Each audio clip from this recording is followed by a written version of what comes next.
Doing what?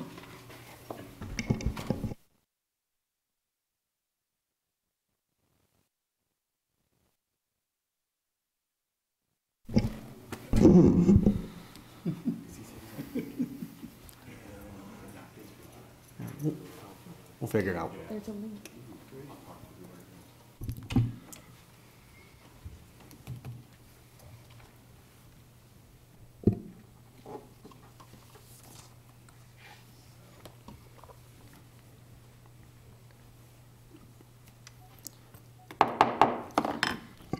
I'd like to call to order the meeting for Bedford Township Board for December 19, 2017. Please stand for the pledge.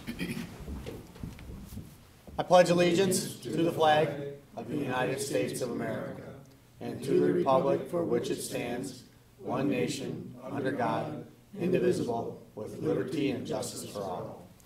At this time, I'd like to continue standing for a moment of silence for Chief Todd Opperman. He had passed away. He was a police officer for Dundee Township, or Dundee Village, and we'd like to take a moment. So,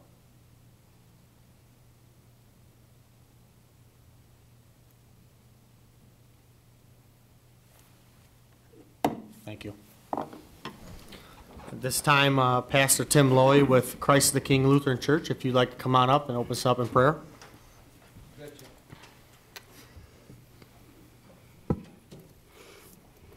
For unto you is born this day in the city of David a Savior, which is Christ the Lord.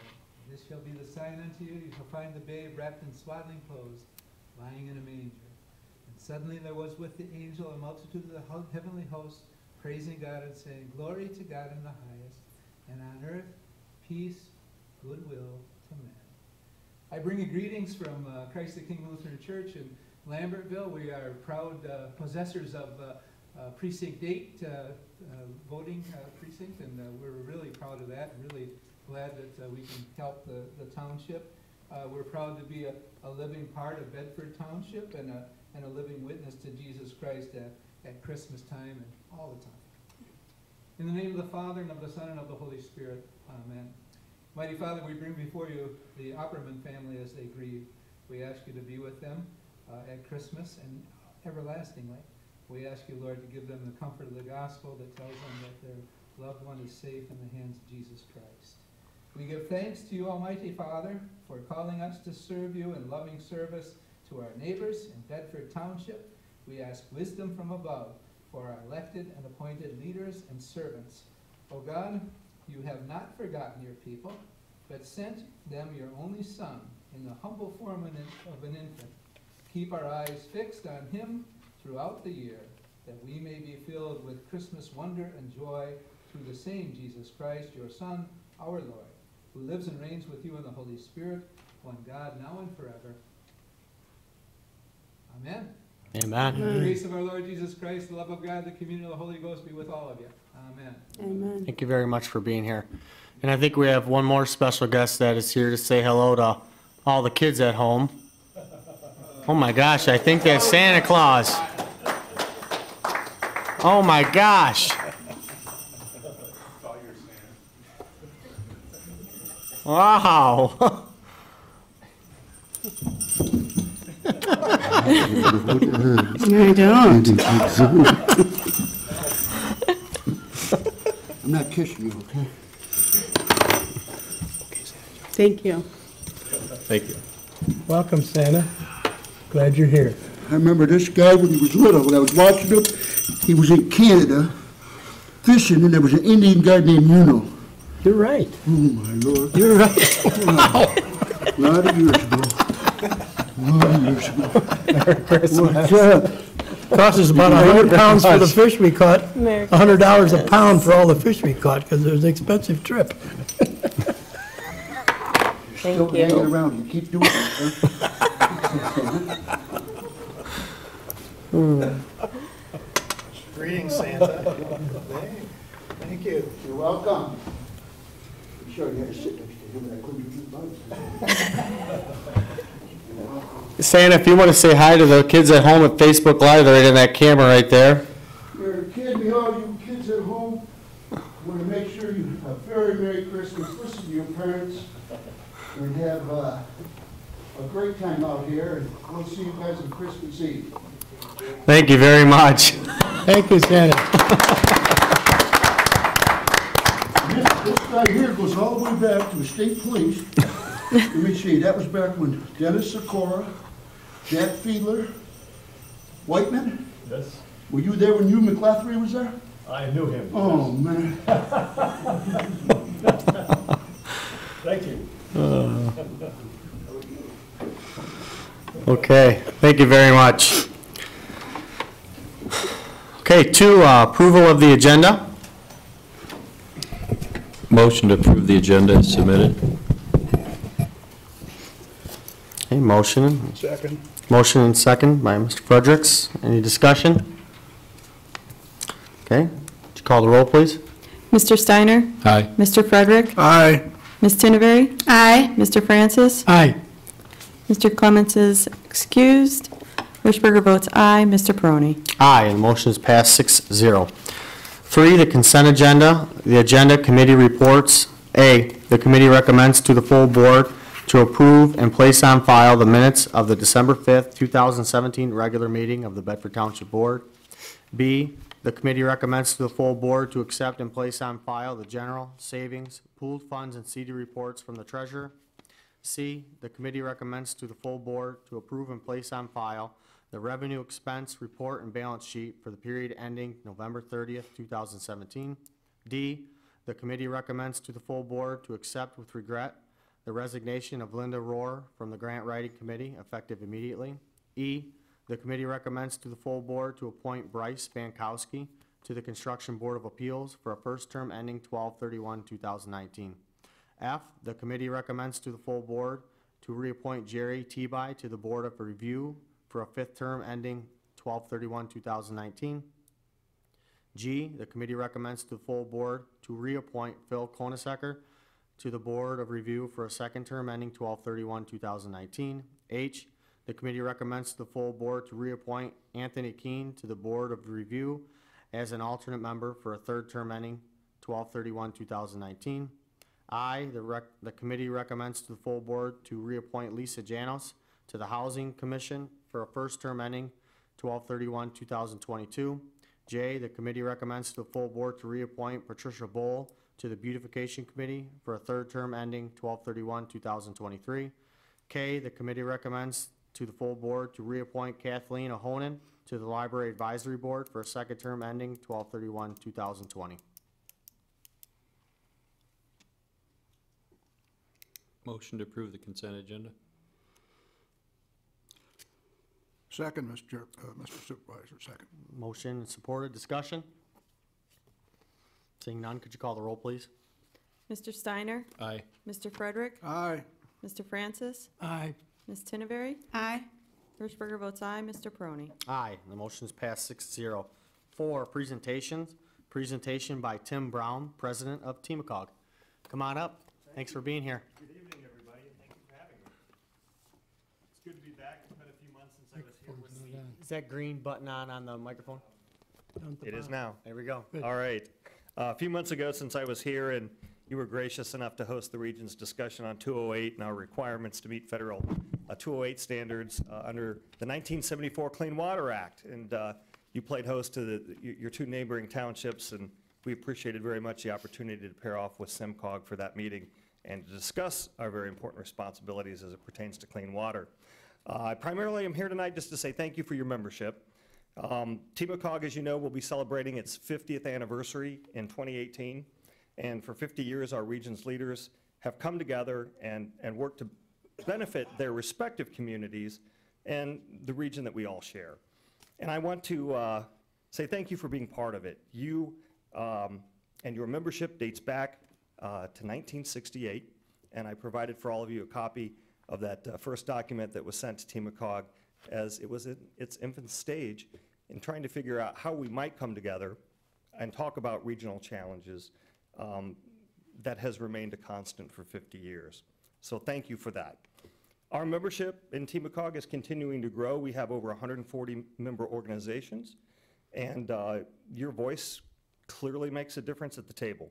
If you've not had a chance to visit TEMACOG and sit in on any of our councils or committees, It was suggested that I reach out to you personally, but I thought it would be appropriate to just do this in front of you, face-to-face, and say if you haven't been there, I would personally invite you down to meet with us, take a tour, and find out how your dollars are benefiting our region and what we do with both our water quality staff and transportation team. Quick year in review, your membership allowed us to pay for a very important study to begin the process of exploring a possible regional water authority that would impact your constituents and throughout the Northwest Ohio region.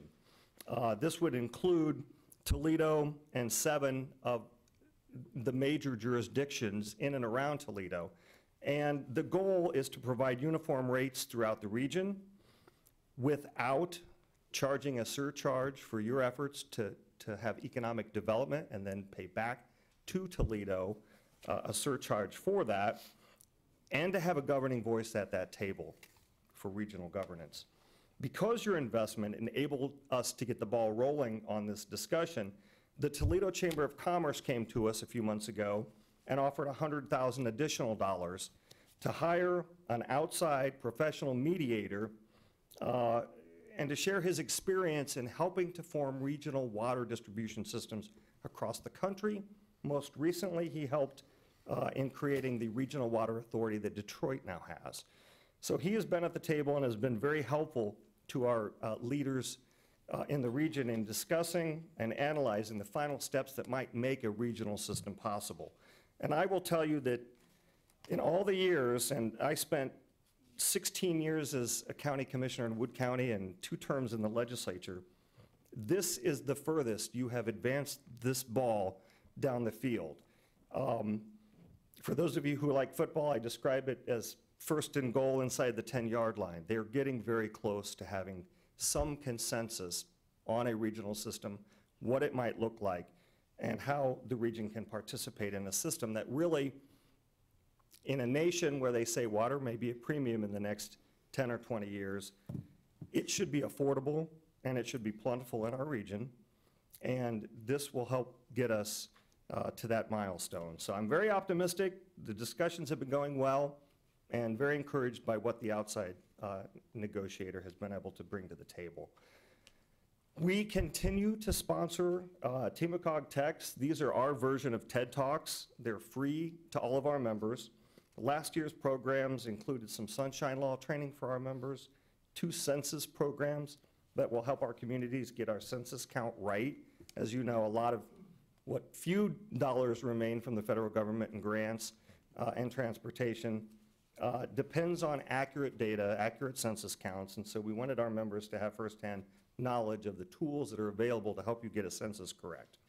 We also were recently at one of our other member locations, Monroe County Community College, for the second in TMACOG series on agriculture's importance to our regional economy and its impact in helping us to address Lake Erie's water woes and algae, and to meet what is an agreed upon 40% reduction in phosphorus load between Canada, Michigan, and Ohio. We had speakers from the Michigan Farm Bureau and Ohio Sea Grant, and the forum provided some information about Lake Erie algal blooms that are contributed to by both Michigan and Ohio, how it impacts Monroe County farmers, and how it impacts South County water and other water distribution systems because of the increased dollars they now spend in chemicals to treat the water that we ultimately end up drinking. A topic came up last August at our breakout caucus in August about the national security importance of nuclear energy and the huge investment that has been made in nuclear energy over the decades. So we had a committee work together over the course of the past several months to put together a resolution supporting an all-of-the-above approach to our nation's energy needs for national security reasons. And also in your packet is a copy of that resolution that was passed by our executive committee a few weeks ago. We hope you'll use it as a template to share with your elected leaders in the legislature, both federal and state. You're welcome to use it as a template and share as you see fit. I also brought you a copy of a letter that reflects TMACOG's members' desire to see the federal government continue its focus on the Great Lakes restoration initiative and how that benefits our shared resource, Lake Erie. Also in your packet is a copy of the letter to U.S. Senators Debbie Stabenow and Gary Peters that you may also use as a template. And we encourage you, if you have any questions or concerns about that, please let us know. I want to wrap up by just reiterating our thanks for your partnership, your being at the table, reflecting your views, your opinions, your desires for how our region continues to grow, hopefully these next 50 years working together. I'm asked by Kurt Erickson from Temacog, who is about to retire with 33 years of experience, to you, Mr. Frederick. Thanks for the years that you've worked with him over the years. He would be with us tonight, but he left early for some time with his family for Christmas. So he wanted to extend his best wishes to you. So with that, I'll conclude, answer any questions you have, but thank you again for having me tonight. Well, I appreciate you being here. Part of the reason you're here tonight is it's on the agenda to approve our membership to continue on with Temacog. Okay. And I've brought it up to you now and in the past that, you know, there's some board members, including myself, that have questions as to whether or not we need the membership. You know, does it come down to relationships, you know, or being a seat at the table? And I've talked about South County Water is our seat at the table for water, and they represent us. So no dollars can come across lines. So my point was to try to figure out, do we really need this membership? And you talked about, you know, if everybody thought that way, that wasn't part, you know, within Toledo, then there wouldn't be a Temacog, because there's a lot of members that are outside of it. So I asked you to come here and kind of be open to answer any questions Sure, that be might happy shed to. some light on to where our membership is benefited. I asked if we could, you know, get our membership down anymore in cost, and then, you know, so I want to open it up to board members Okay. to get any questions in. I'm sure Ms. Tinneberry has some questions. Is this the time, or are we going to Well, I do it when mean, we're approving? he's gonna have to come back up with, if Mr. Pryor comes, so I'd rather we ask the questions we have for Temacog right now, and then we can ask Okay. Mr. Pryor questions too. Thank you. Well, first, let me say that I totally agree and believe that Temacog is a wonderful organization for Ohio communities. I think it does a great job, and I think that there's benefit there for Ohio communities. I do not see a benefit for Michigan or Michigan communities, because one of the, yes, you have discussions. You know, the seat at the table to me is just some little saying that everybody uses, but there's no facts behind that. There's no meat behind a seat at the table. I mean, I have a seat at this table, but when the vote is 6-1, my seat doesn't count for much because I don't have that much influence. So a seat at the table, you know, I mean, so my point is, I'm not interested about hearing a seat at the table. A seat at the table has not gotten us any grants in since 1968, hasn't gotten us any additional support or help. We've been able to share in discussions, but basically that helps the person from this township that is sitting at the table, but it doesn't really help my taxpayers at all. And SEMCOG is an organization for Southeast Michigan counties. And so, to me, SEMCOG is the place where we should put our interest, our time, our energy, and it's the opportunity where we can get grants. So if you can give me some empirical data, not the seat at the table, that doesn't tell me anything, some empirical data that will show to me that there is a benefit in spending $5,000 or whatever it is this year, $5,700. Well, first of all, I would compliment SEMCOG. They've been our partners in a number of endeavors regionally and are also very important to the region in what they do as well. We most recently partnered with SEMCOG, as you know, to do our second on agriculture and its impacts on Lake Erie, what some of the studies are with regard to sources of phosphorus in Lake Erie, and we have big challenges ahead of us. and we've got to work on those together. We share the same resource in Lake Erie, and our efforts are front and center on that issue and will be for probably many years. So I want to compliment SEMCOG and their partnership. I know that they discount your membership dues because you are a member of TMACOG, and then we discount your dues in TMACOG because you are What a is the member of discount? SEMCOG. I'm sorry? What is the discount? 50% on both. So, so we recognize that. So your membership is already discounted by half what our So members if we're in not, Ohio so if we're not would. paying, if we're not a member of TMACOG, how Your much? dues would double to SEMCOG, whatever those are.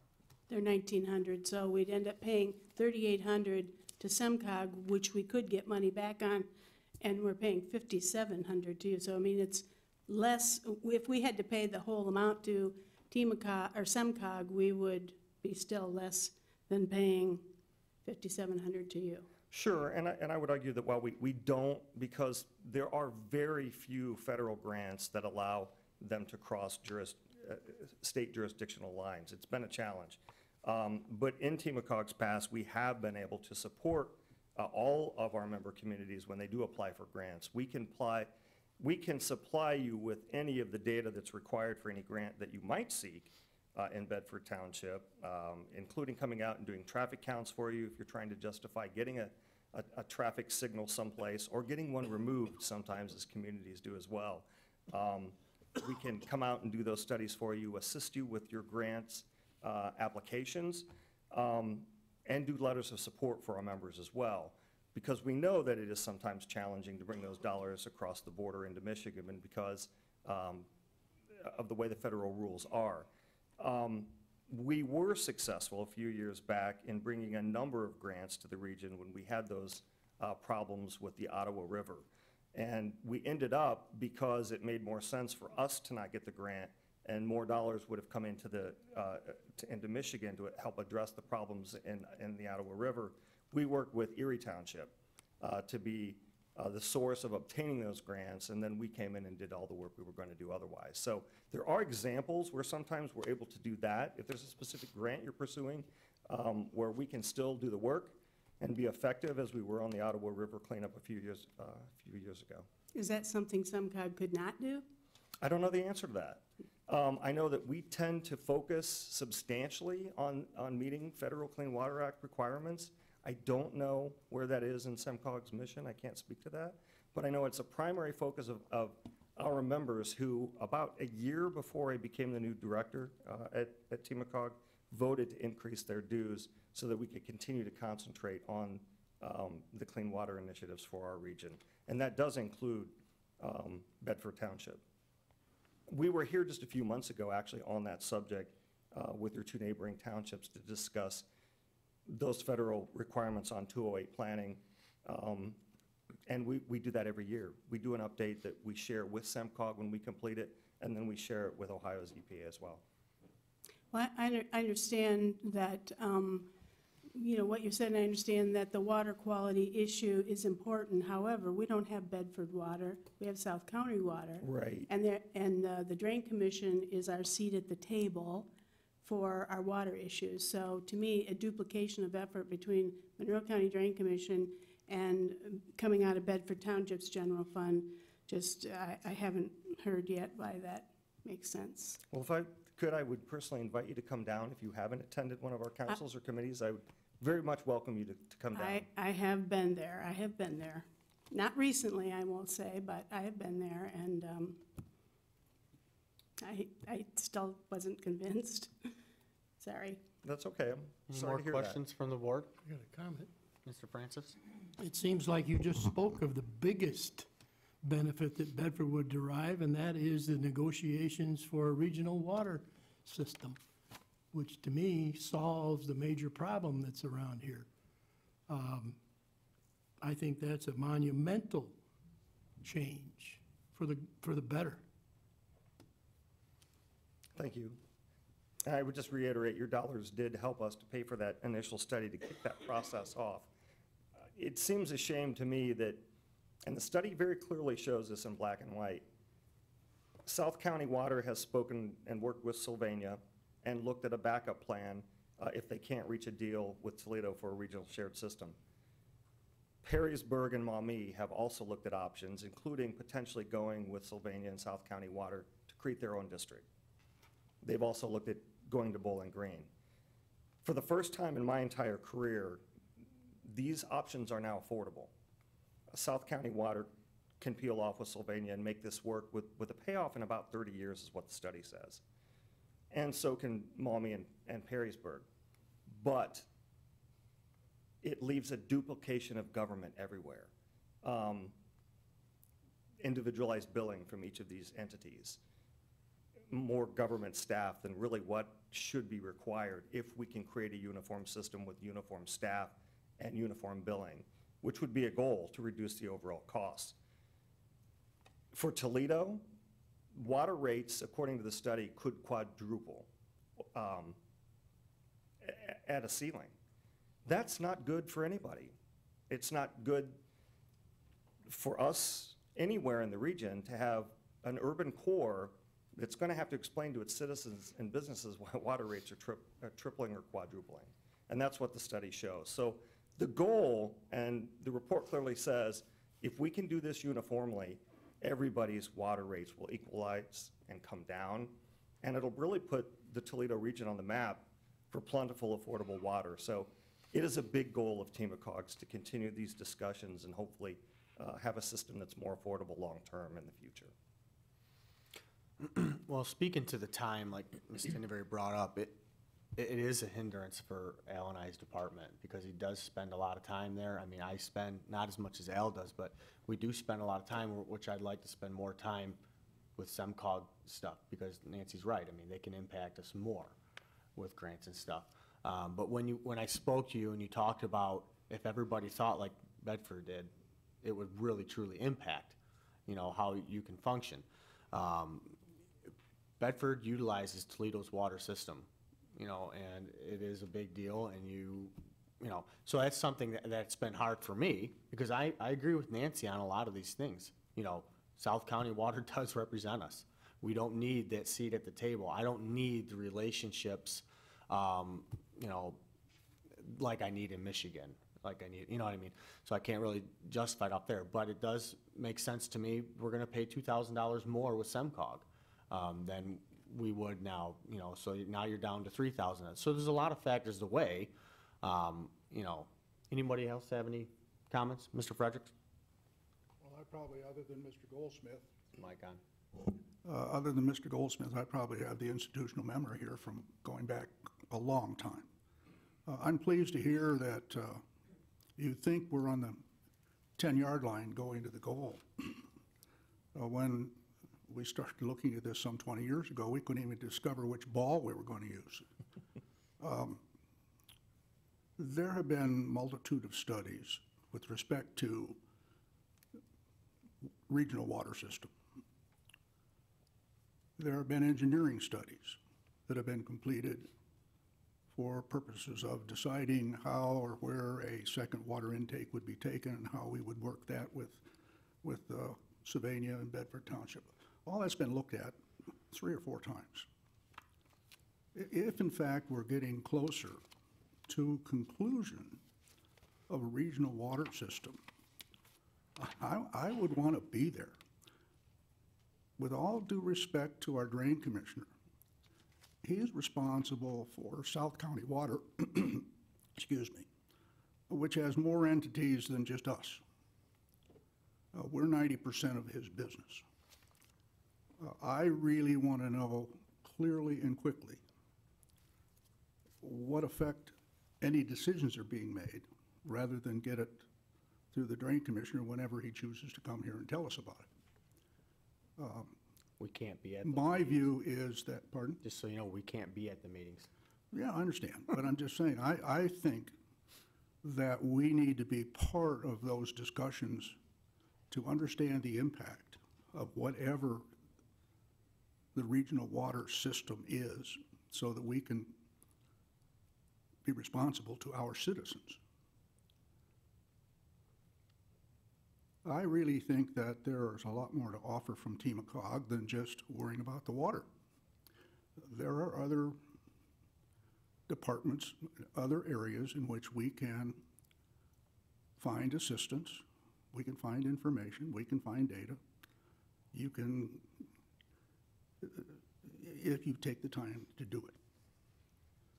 So I'm in support of having our membership continued. Thank you, Mr. Supervisor. Okay. Any more questions or comments? Thank you very much for being here. I appreciate it. You're welcome. Thanks And again for you're having more than me. welcome to come back up when Al comes up Okay. or hang out, so. Thanks. Okay, 5, public comment. Comments limited to 2 minutes for board agenda items only. Okay, seeing none. Staff reports. A, request for approval of a resolutions for the deficit elimination plan. Mr. Manning, come on up. Thank you for being here. Appreciate it. Good evening. We have 6 deficit elimination plans for special assessment districts. If we don't comply with the state, we will lose some of our state revenue funding. And these plans are all financed through the township, which gives the property holders less interest that they have to pay, and in return, we get more interest than if we put it in to a savings account.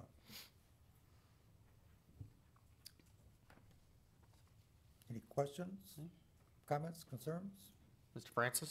The deficits are created because we finance the projects rather than bond the projects, because it costs more money to the SAD taxpayers if we have to bond it. So we internally finance it on the smaller projects, not the huge ones. And why there's a deficit is because we have to front-load the costs for the construction or whatever's involved with that SAD that then we recoup from the taxpayers over a number of years, 10 years, 15 years, whatever it is, and they can all be different. That's why you have a deficit in the early years. The elimination plan lays that out and shows the money coming in through the balance of the term of those projects and zeroes it out. We don't have any dog in the hunt, if you will. We're just the conduit. We pay out the money and we collect the money. We don't have a profit or a loss on it at all. All we're doing is that as a service for the taxpayers. And I think it's a good thing to do, to get them cheaper interest rates. Costs them less money. But the deficit's caused by that. It's kind of a technical issue that we just have to make a statement for, and that's what this is. Any more discussion, comments? Might I just thank Mr. Francis for that explanation, because I mean, I understand it, but I had several people wondering what that meant, so thank you for that explanation. Any more comments? Searchberger? Just that we're going to need a motion for each individual resolution. So we'll need 6 separate motions. Well, I look for a motion.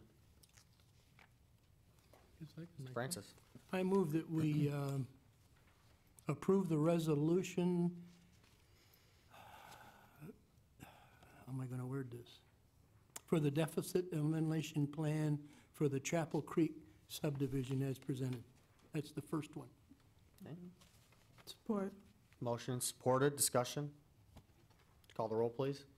Mr. Francis? Aye. Ms. Tinneberry? Aye. Mr. Steiner? Aye. Mr. Frederick? Aye.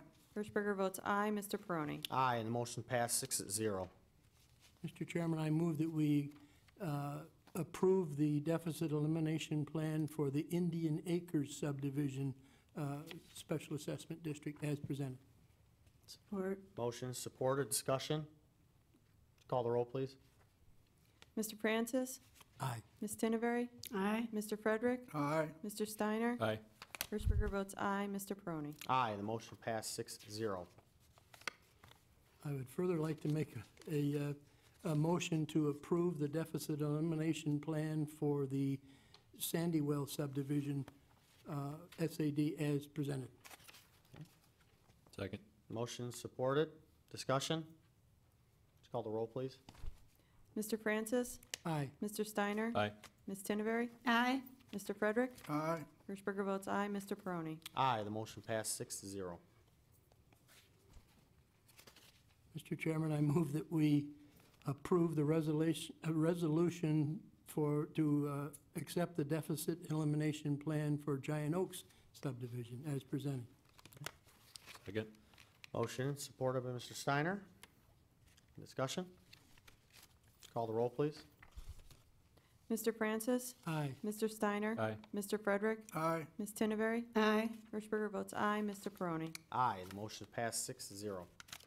I guess I skipped a couple. Yeah. I would like to move that we approve the resolution for the deficit elimination plan for Wildhaven Park subdivision as presented. Support. Motion and supported by Ms. Tinneberry. Discussion? Seeing none, could you call the roll, please? Mr. Francis? Aye. Ms. Tinneberry? Aye. Mr. Steiner? Aye. Mr. Frederick? Aye. Hirschberger votes aye. Mr. Peroni? Aye, the motion passed 6-0. And the last one, I'd like to move that we approve the resolution for the deficit elimination plan for Mohawk Trail subdivision as presented. Second. Motion supported by Mr. Steiner. Discussion? Seeing none, could you call the roll, please? Mr. Francis? Aye. Mr. Steiner? Aye. Ms. Tinneberry? Aye. Mr. Frederick? Aye. Hirschberger votes aye. Mr. Peroni? Aye, the motion passed 6-0. 6, Mr. Supervisor, did Yes. we do Indian Acres? Yes. Yes. Okay, I just wanted to be sure we didn't miss one. thank you very much for being here. Does anybody else have any questions? Well, Merry Christmas to all, and to all, good night. Thank you. You might be able to catch a ride with Santa. Save some gas. 6B, report on Toledo Metropolitan Area Council of Governments and membership enrollment. Al Pryor, if you want to come on up. Al Pryor was charged a year ago with going to every single meeting and being a part of TMACOG in every way possible to see the benefits in the end and then report back to this board. There was a lot of discussion last year of whether or not we should keep this membership. So basically, Al got very involved, and he's on the executive board, and he's been to pretty much everything that I can think of with TMACOG. So, Mr. Pryor, the floor is yours. Yeah, I attended my first TMACOG meeting. It was like the day I started here. I was told to go there, had no clue who they were. And then I was tasked with attending meetings and so on. There are some distinct differences between TMACOG and SEMACOG. TMACOG is much more concerned with Lake Erie. The folks up in Detroit are not. Okay, they're concerned with clean water and so on, but Lake Erie is really not their forte, as it is with TMACOG. So I've learned a lot in terms of what they're doing on the water quality issue, and it is an issue. We've had the algae bloom. We've had several years ago when the bloom came and we had water problems and so on. In terms of going with farmers, a lot of what is being studied in Ohio, Lucas, Wood, and so on, is also the same things that our farmers are going through as well.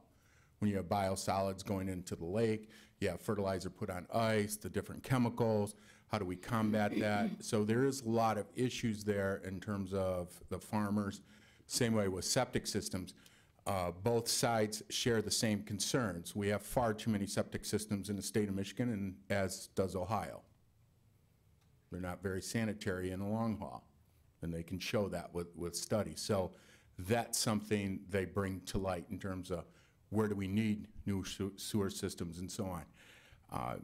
In terms of roads, yes, we're not going to get any money for our roads up here.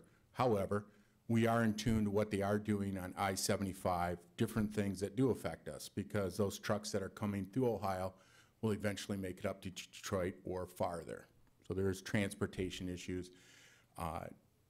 TMACOG is trying to also, in terms of logistics companies and so on, to attract those companies.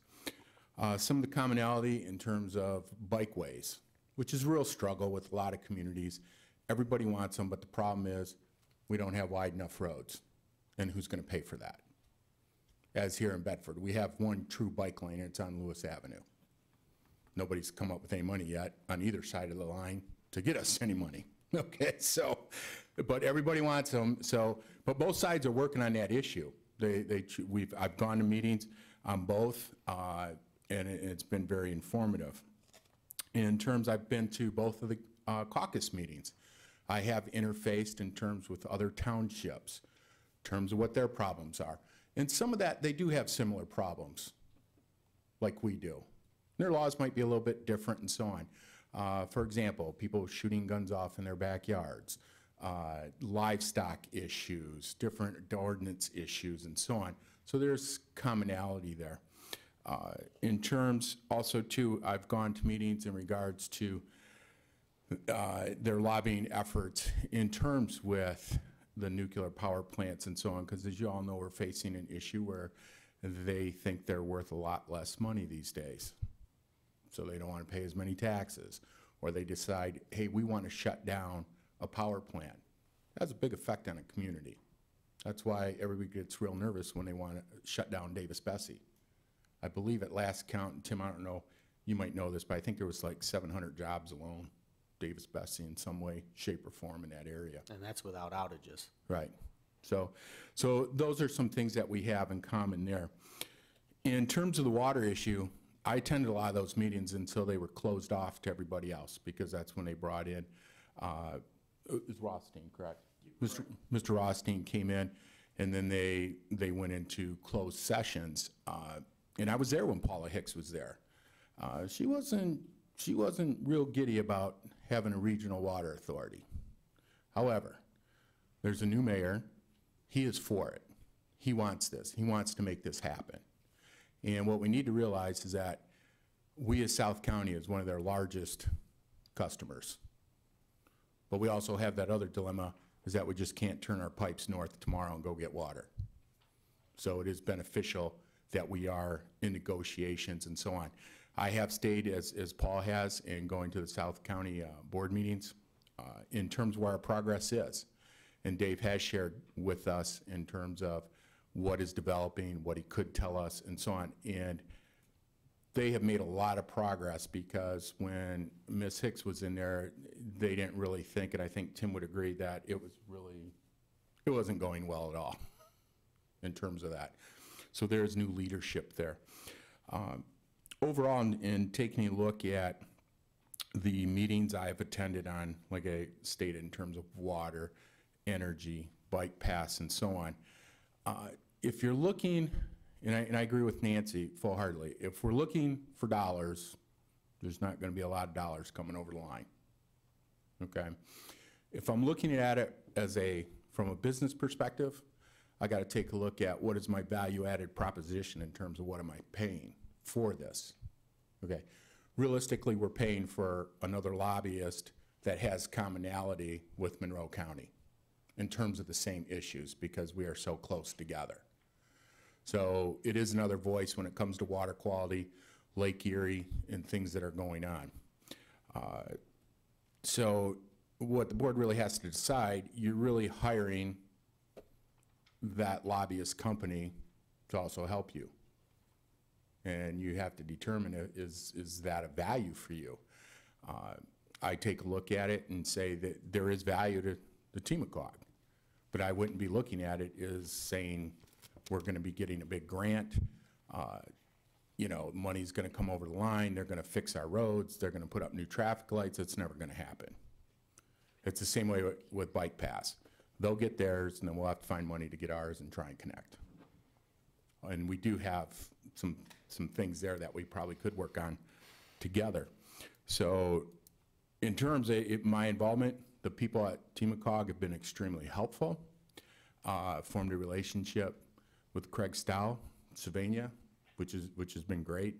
The guys in Perrysburg, some of the issues that they go through in terms of what they were thinking, especially on the water issue, because believe me, those meetings, they were kind of heated in terms of what was going on. And we should all thank Craig Stow, the mayor for Sylvania, for being very outspoken and being a leader in this, because he truly was. And my hat's off to him. So in terms, that's what I've been doing with Timocog for a year. They've been a resource. If I've called them on the phone, I get somebody on the phone. They answer questions. I've had meetings with Tim to the same questions you've asked.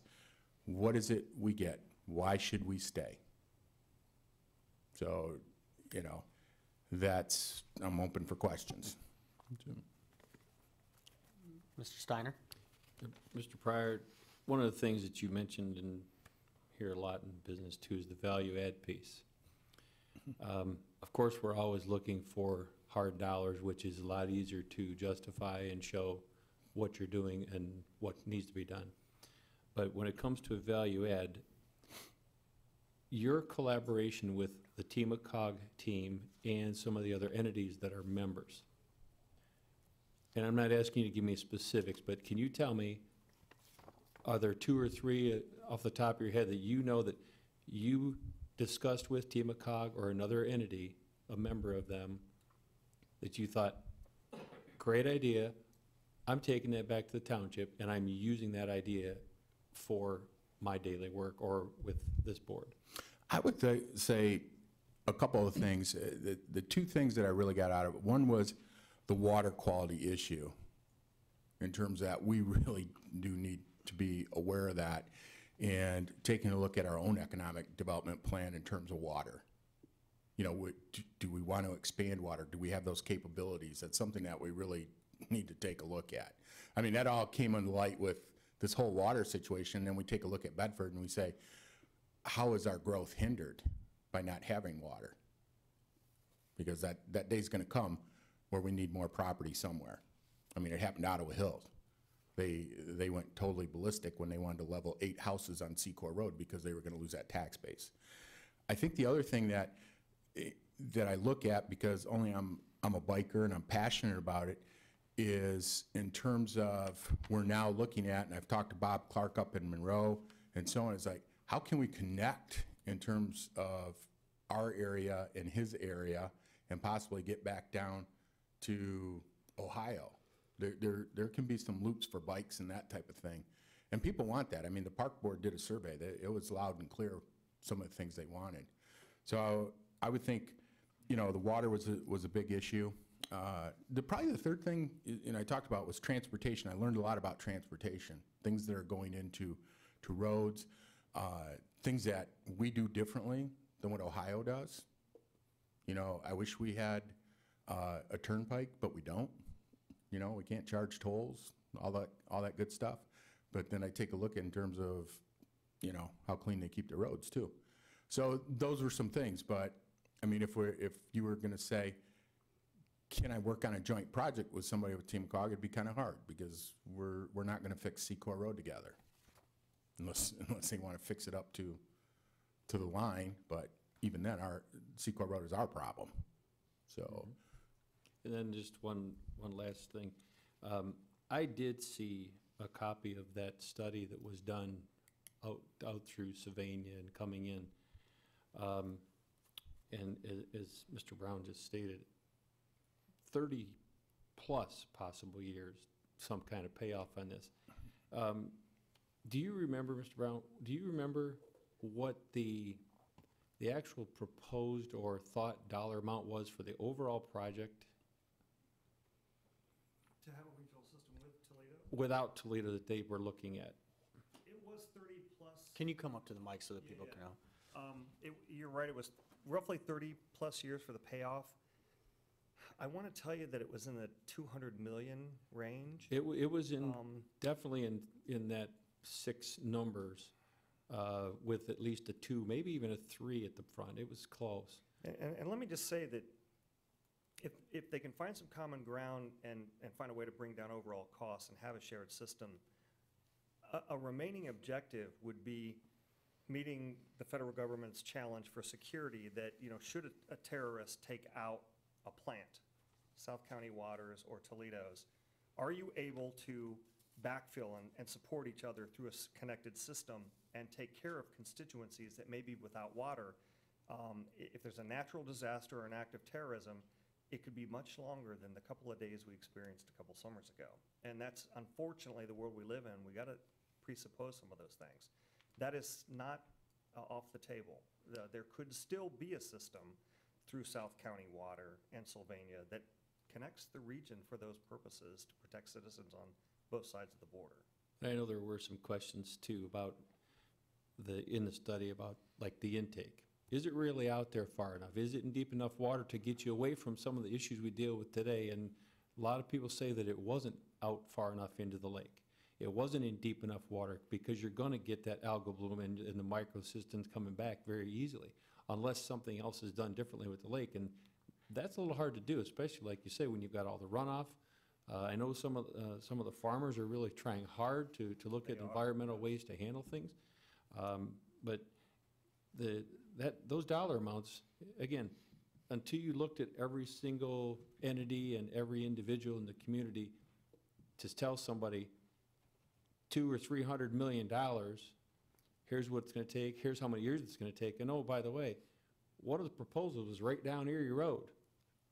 You know, so you might have a fight on your hands there because people are gonna say, I don't want this thing going right down Erie Road and tearing up this for 5 years or whatever, 2-3 years to take it out. So and then of course, you've got the lake and you've got the Corps of Engineers and everybody, the environmental approvals. It's a long process. It's not something that can be done overnight. Now, do we have to do something? Absolutely.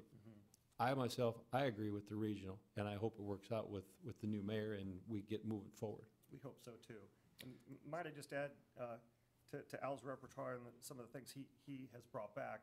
He's no wallflower at Timocog. He has challenged the folks around the table. Because he's a biker. A couple of times on some of these issues. And I remember specifically the last time we were discussing the resolution, supporting an all-of-the-above approach for national security reasons on our energy policy and supporting really the big dollar investment that goes into these nuclear power plants, both the one in Michigan and in Ohio.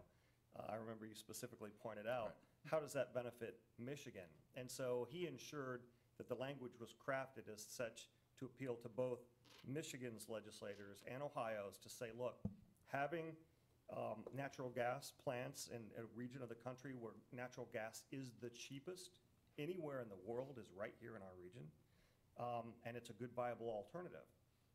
However, the baseload capacity for a place like your nuclear power plant in Michigan and ours in Ohio can sustain itself for weeks and weeks with a baseload capacity that ensures that they're able to supply to businesses and customers. So we made sure that that language was crafted such that it drove home the importance of nuclear power as part of the portfolio in both states. Tim, how many like Whiteford and Monroe, how many different townships are involved and have membership that are in Michigan?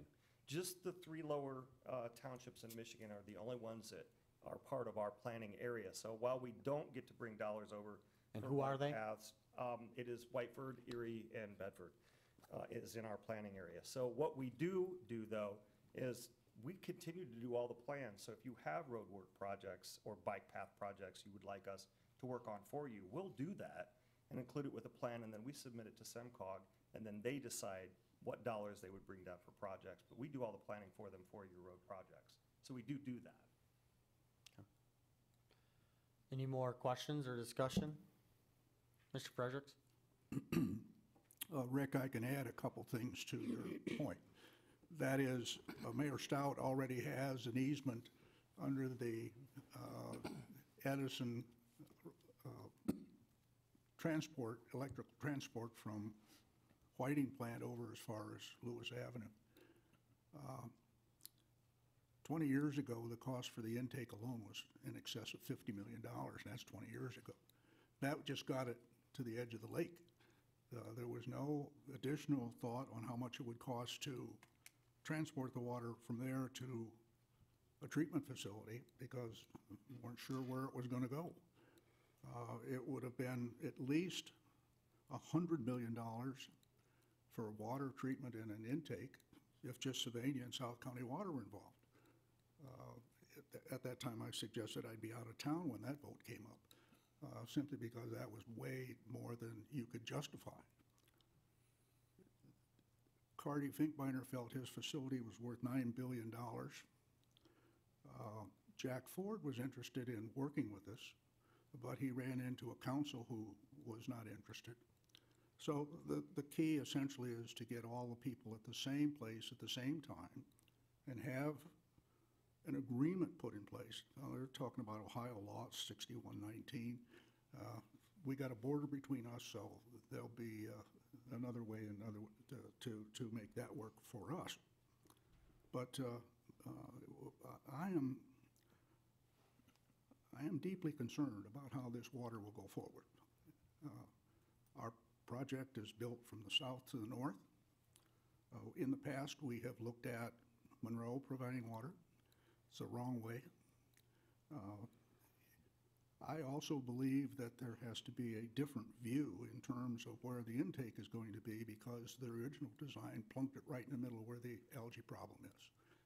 So there has to be another look at that, perhaps go out and make a left turn and go clear up to Bowles Harbor or somewhere up there, I don't know. Those engineering studies have to be completed, because I would not want to be in the same condition that we were a couple of years ago, when all of a sudden, don't drink the water. So all of these things are important to me and important to the citizens who we deliver water. I'm going to support the. Okay, any more discussion? Thank you. Ms. Tenneberry? I'm not going to prolong this belabored discussion. I'm happy for you, Al, that you've grown professionally by being a part of TMCOG. However, I haven't heard one single thing how this has benefited Bedford taxpayers. We are here to support Bedford taxpayers, not everyone's professional development. You've talked about commonality. I had, quote, a seat at the table when I worked for the Monroe County Road Commission at the SEMCOG transportation hearings, and they far more assisted Monroe County Road Commission in transportation efforts than, I don't ever remember TMCOG doing anything for Monroe County Road Commission. However, I do have a question about the evaluation. Why have we been lowered in our evaluation for, I mean, Bedford's growing. We're not losing people. So why is it lowered? That was my question. Which evaluation? This thing that someone put in Oh, the packet. Tim can address that. He gave that to you. I'm not sure what you're looking at, I'm sorry. Well, it says 2010 population base 31,000, 2016 valuation base 35% to match Ohio. We never had that before. I have the last year's wasn't here. So we've been charged more than we should have been if this is accurate. That is correct. The valuations between Ohio and Michigan, it turned out, were different. And when we found out, we did cut a check back to Bedford Township last year when we recognized that there was a difference in how both states calculate valuation. And we wanted to lower it so that it was no higher than what Ohio's is. Yeah, we got over $1,000 back. I didn't know that. Okay, I still haven't seen any, I've seen the commonality. I haven't seen any unique nature of TMCOG for Bedford residents. And I do go to all the SEMCOG meetings as well, and I'm an alternate on that. And I'm not going to disagree with you, because I've been getting a lot of stuff from them and doing a lot of interfacing, because people who are in townships and so on, I can relate to them. We do have the same problems. We do have the same laws that we have to follow. So we do have, you know, different discussions that really do pertain to Bedford. And I certainly get it, because it's kind of hard in a sense, if somebody's in Wood County, they're not totally relating to Bedford. Right, I and mean, if we have, right. we have 2 seats at the table, then we should get double the return, Right. but haven't heard that, so. Well, the bottom line is we have to decide as a Right. board if it's worth us to spend $3,000 from what you've heard tonight. Right. Because that's what it's gonna cost us. So, in this agenda item, it doesn't say anything about a motion. I don't know why it's not in there, but if this board is ready to make a motion, or if you want to table it till next meeting, we can do that, but I just want to, you know, the amount is there. If we don't retain the membership, our SEMCOG does double. So, but if you're ready to make a motion, we can do it, but I apologize, it's not in the agenda. Mr. Fredericks? Well, to move this off the table and fish or cut bait, I move that we accept a 2018 membership in the Toledo Metropolitan Area Council of Governments for 2018 membership fee in the amount of $5,733. Okay, motion. I'll second. Motion is supported, discussion? I just want to say, Al, I appreciate you being so involved. There's a lot to go to, and I've struggled with this, for the year, and I've talked to you about it a lot. Mr. Fredericks is gonna get involved more with TMCOG, and I feel like we're a big part of it, and with everything we've talked about, to me personally, $3,000 is worth us being a part of it. So, I do appreciate, Tim, you being here tonight as well. Motion is supported. Can you please call the roll? Mr. Frederick? Aye. Mr. Francis? Aye. Ms. Tinneberry? No, and I'd like the minutes to reflect that I do not see a benefit to the Bedford taxpayer. Mr. Steiner? Aye. Hirschberger votes aye. Mr. Peroni? Aye, and the motion is passed 5-1. Okay, moving on to old business, new business. 8A, request for approval of vouchers for payment. Ms. Hirschberger? I'd like to make a motion that the following vouchers be approved for payment. General fund in the amount of $92,039.99. Fire district, $71,046.85. Police fund, $1,727.44. Park fund, $3,976.87.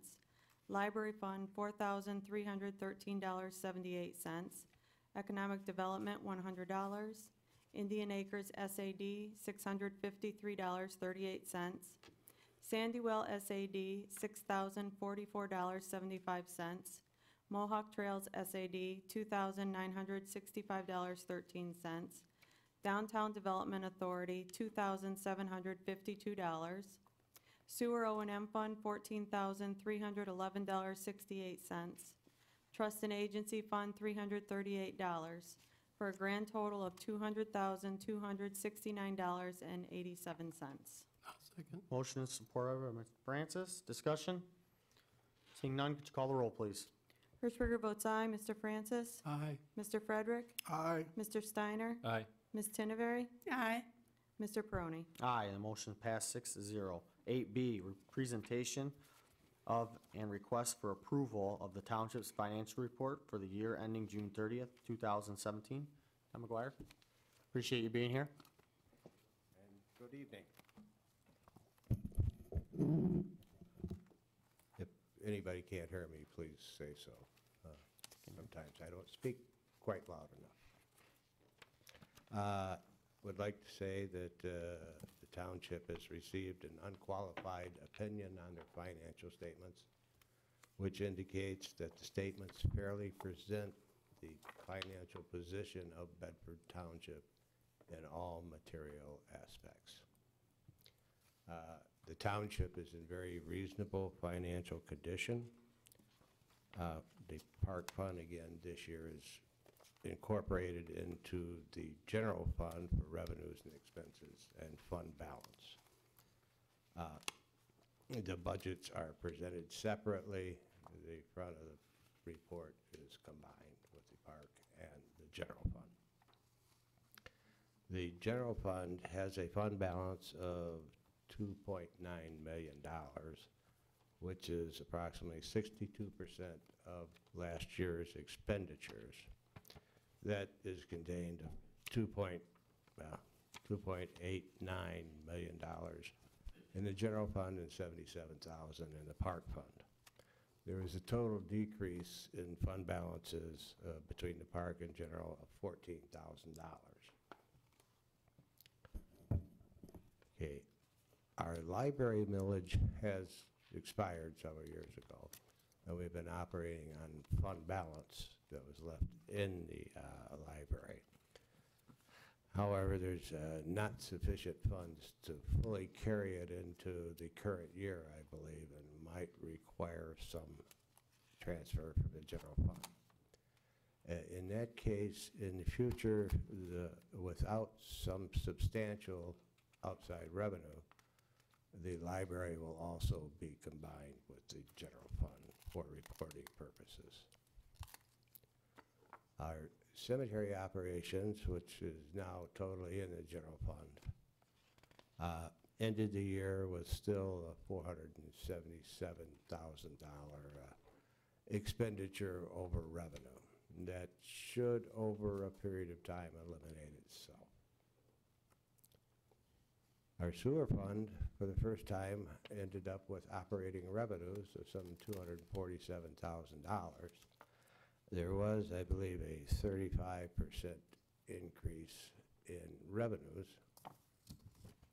Of course, that is accounted for somewhat by a raise in the rates and an increase in water consumption. Our sewer billing, of course, is always based upon water consumption, which is provided by South County Water, and we don't really have all of those figures, what they bill us specifically for Bedford, except for what they give us.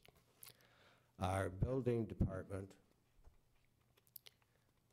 has finally have its cumulative positive balance, which means over time, cumulatively, our revenues have exceeded our expenses, and we have about $150,000 excess. There has been a reserve established in the general fund for that amount of money. We can only expend, of course, building revenues for building expenses. So that cannot be expended for other general fund purposes.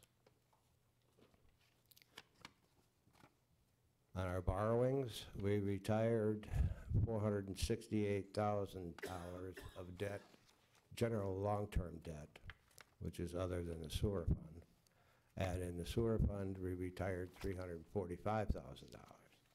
There was no new additional debt.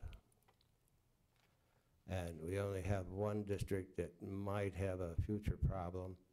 In the Green Hills district, we have revenues or assets of some $451,000, liabilities of bonds, $525,000, which leaves us about $73,000 short.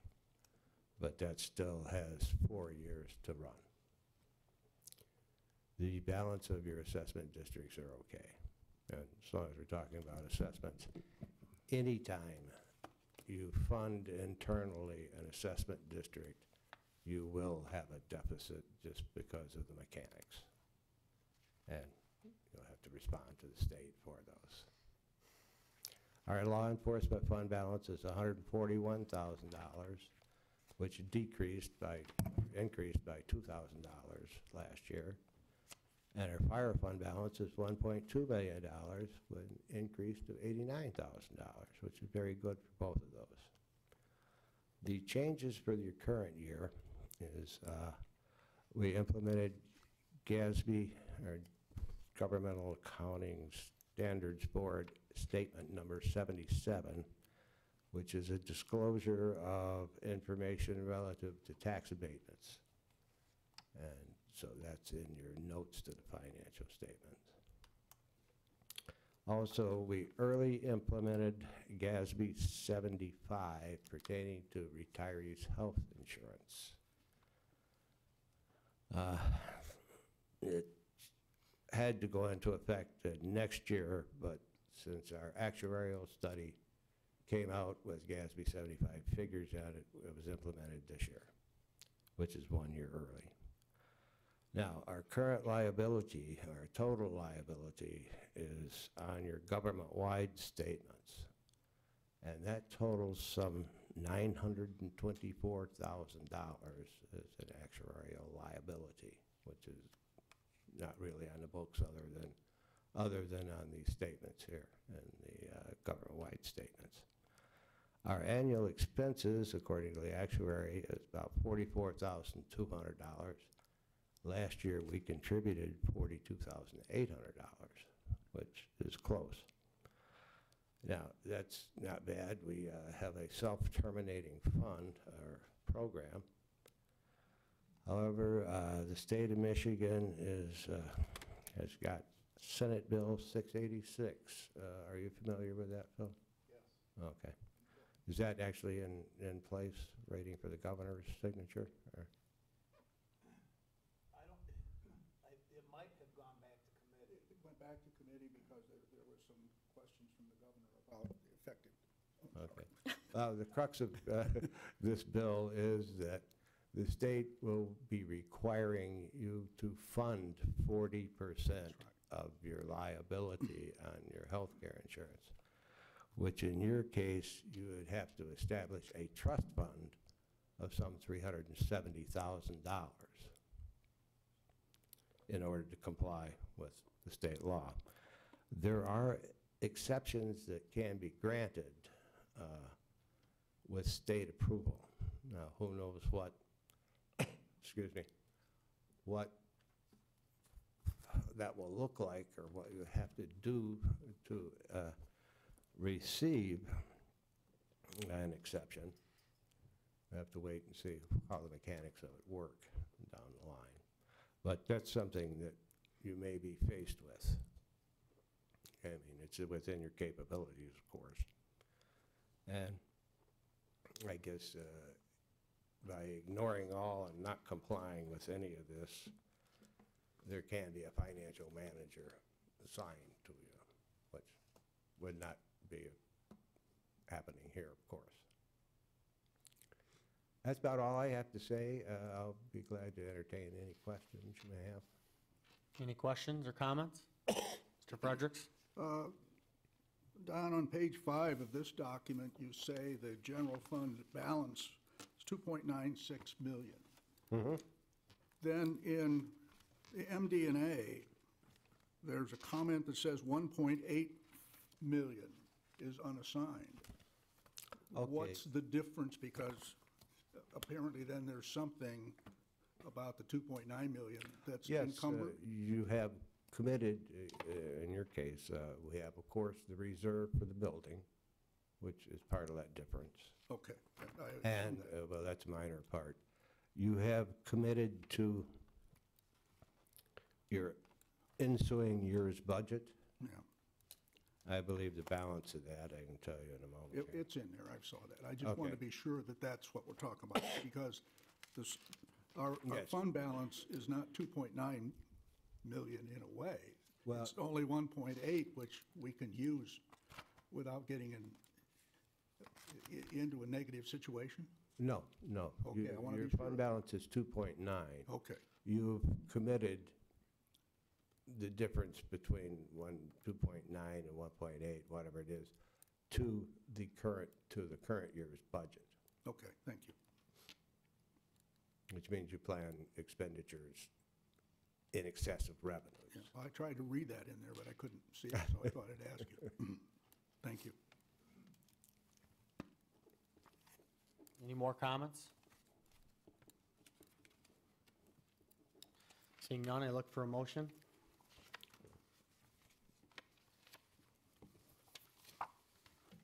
Mr. Chairman, I move that we accept the audit report and the annual financial statements for the fiscal year ended June 30th, 2017, as presented. Second. Okay, motion supported, discussion? Seeing none, could you call the roll, please? Mr. Francis? Aye. Hirschberger votes aye. Ms. Tinneberry? Aye. Mr. Frederick?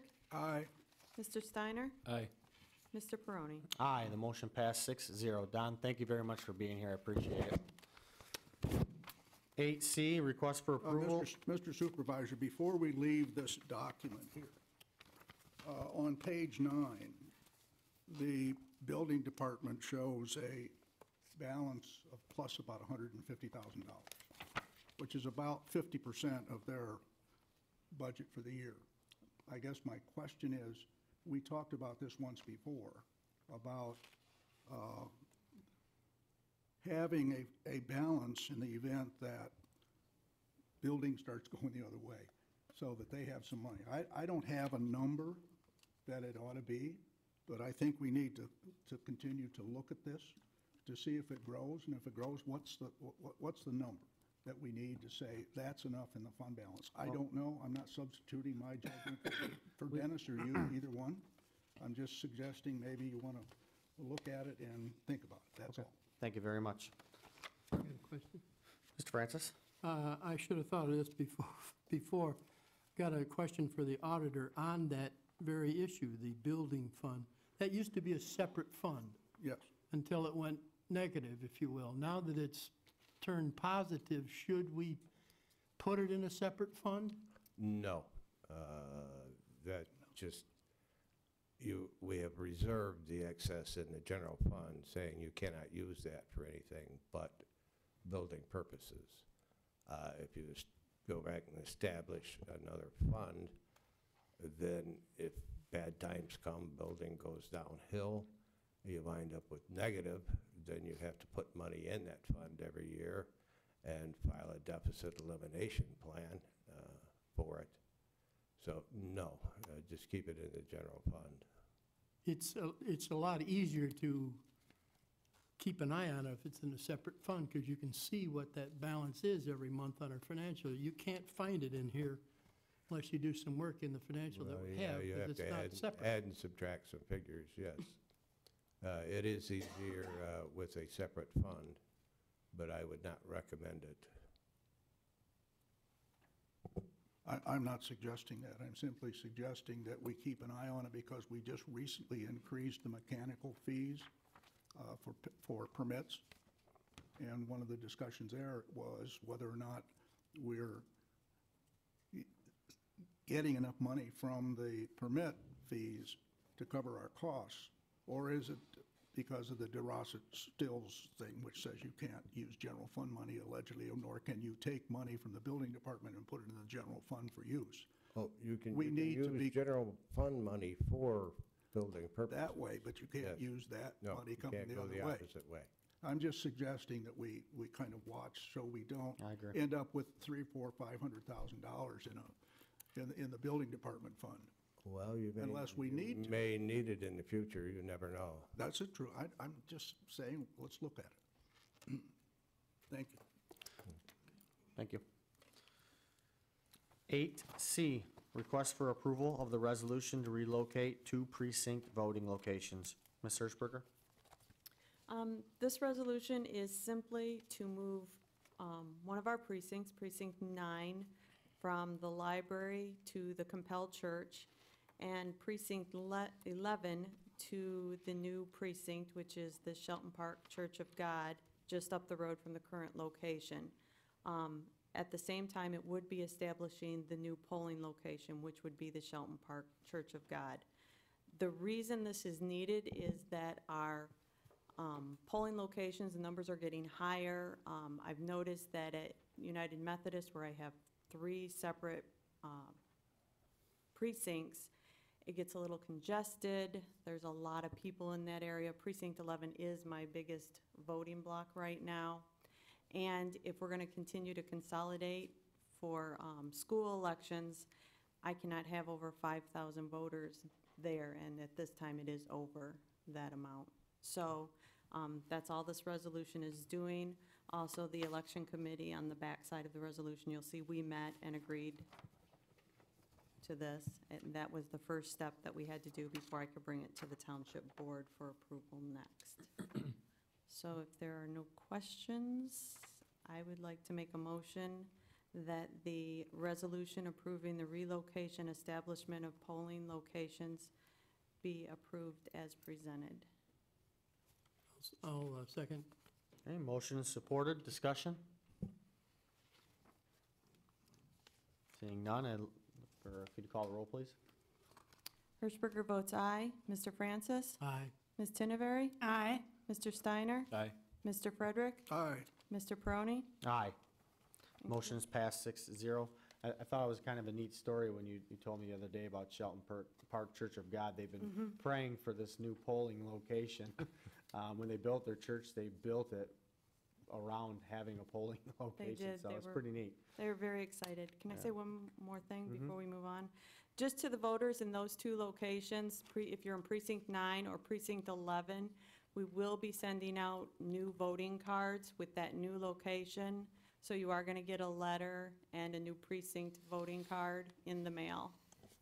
Probably not till January or February, but you will have it before the next election. Okay, 8D, request for approval of the 2018 Poverty Guidelines Resolution for Bedford Township. Trudy? This is an annual resolution needed. It needs board approval, adopting the guidelines for the poverty exemptions. This is used by our assessing department, and this is to approve the 2018 poverty guidelines. Okay, any discussion? I'll make a motion. Okay, go ahead. I'd like to make a motion that we approve the resolution on guidelines for poverty exemptions for the 2018 assessments as presented. A second. Okay, motion supported by Mr. Fredericks. Discussion? Seeing none, could you call the roll, please? Hirschberger votes aye. Mr. Frederick? Aye. Mr. Steiner? Aye. Ms. Tinnevery? Aye. Mr. Francis? Aye. Mr. Peroni? Aye, and the motion is passed 6-0. 8E, request for approval to change seasonal support staff position to part-time support staff position. Mr. Francis? Okay, I sent a memo out to all the board members a few days ago explaining what the issue is.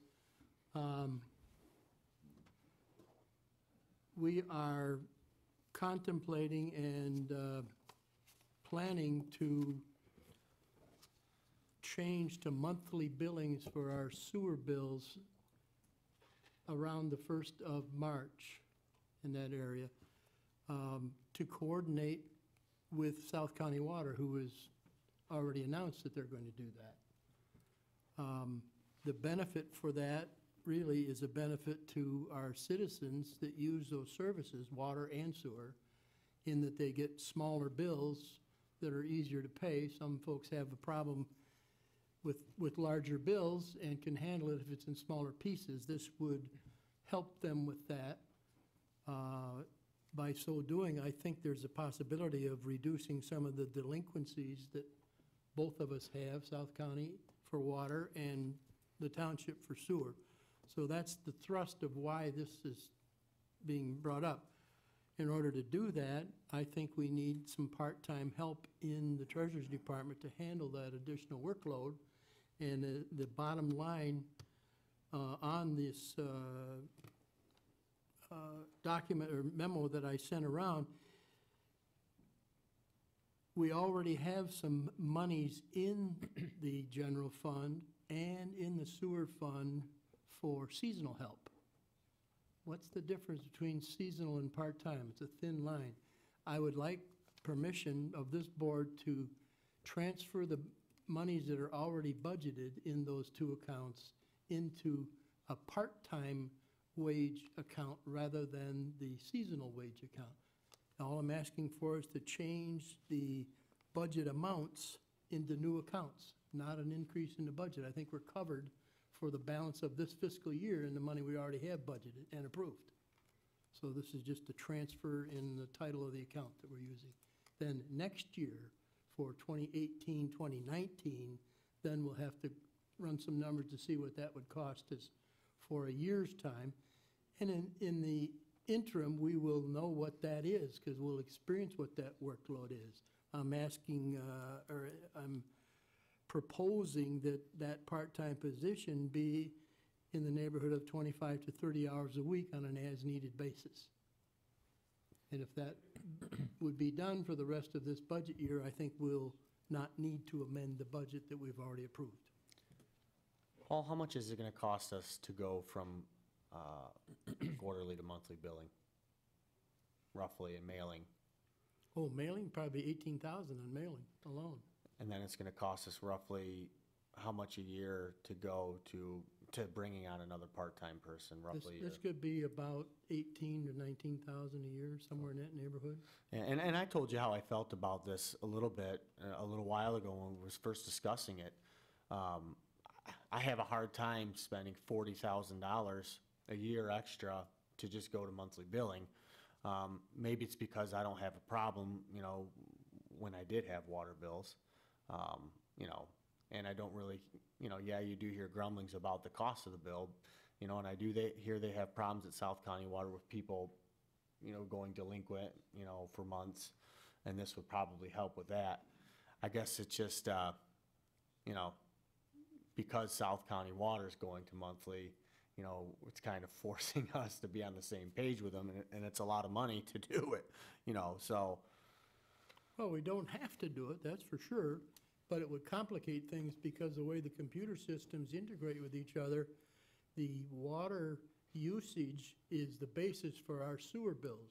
So their computer system sends that information right into our software that automatically calculates what the sewers are, the sewer bills should be.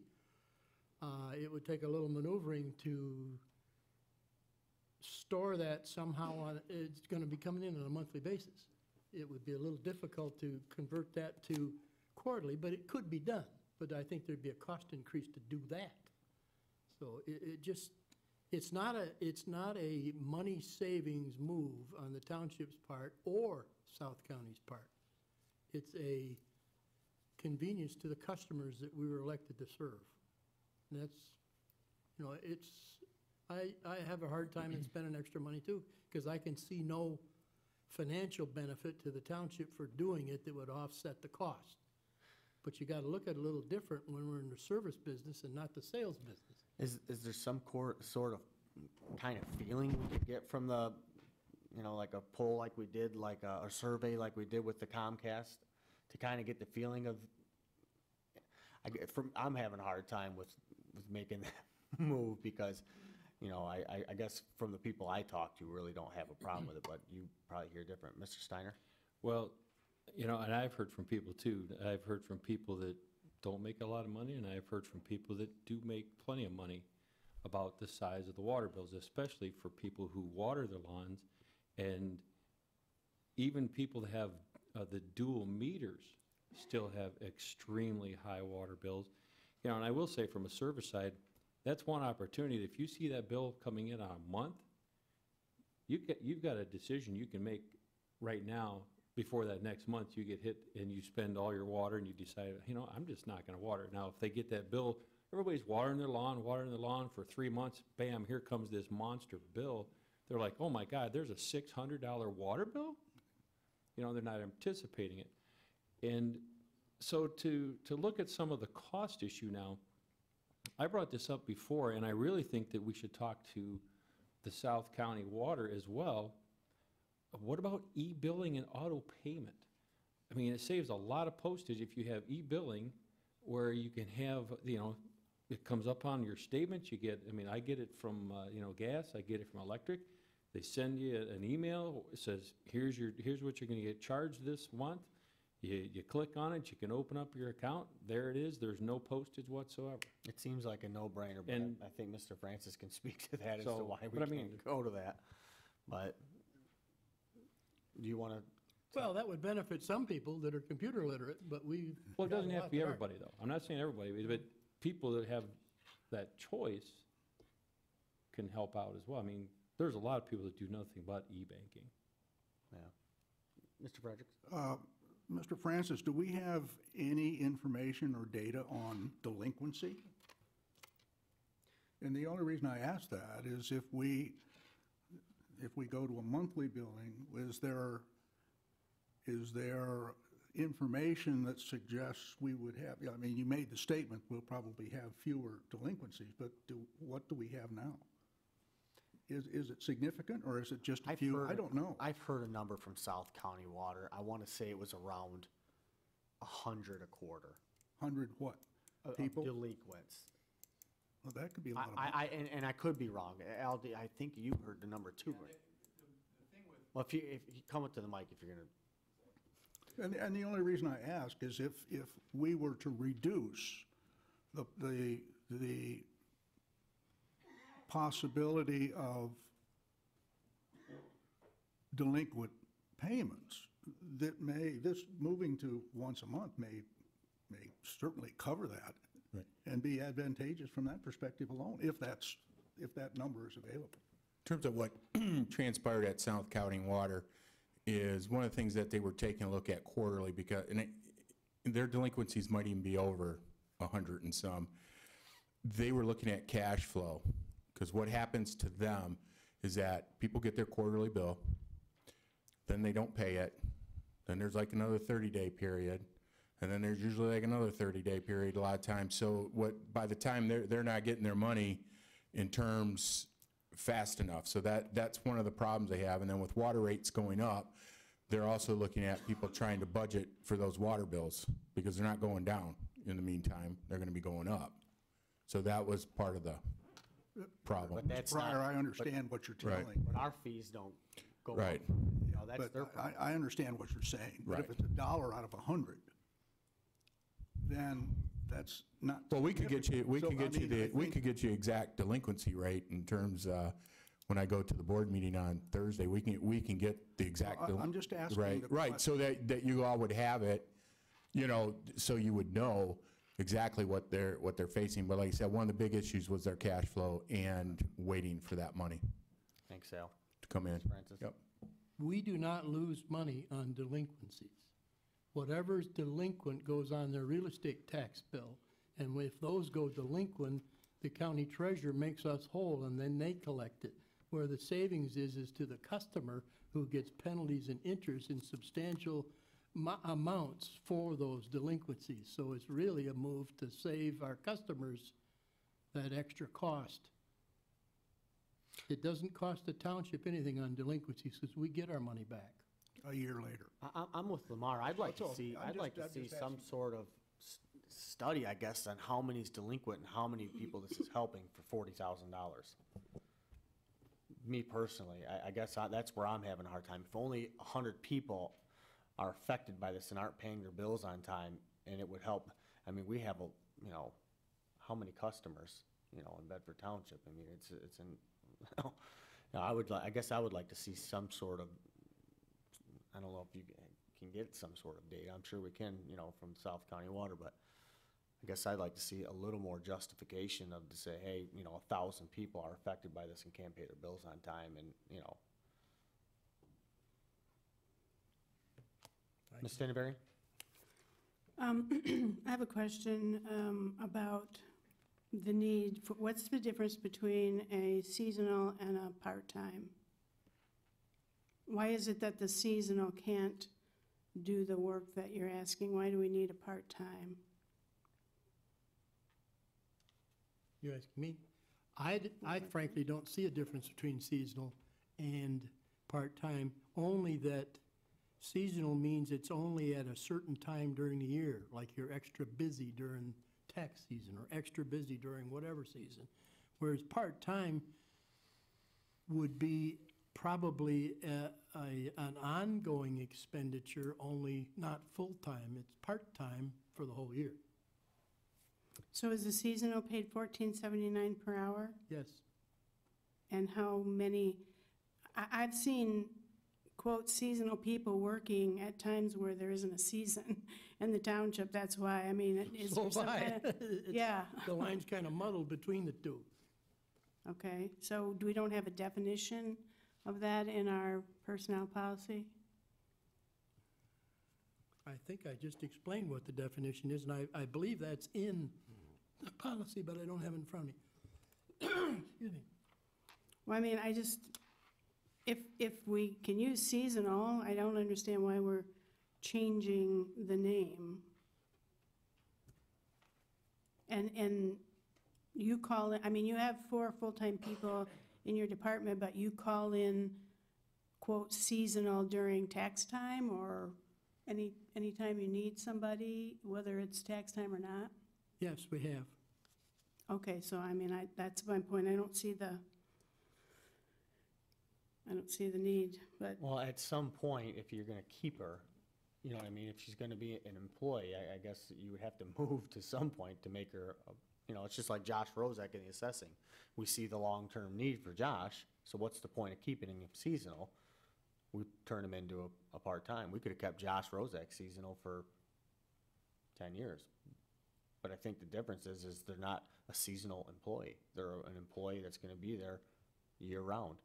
well, Seasonal, in my eyes, is, hey, you need summer help to clean up with grass and leaves, and then at the end of the summer, they're gone.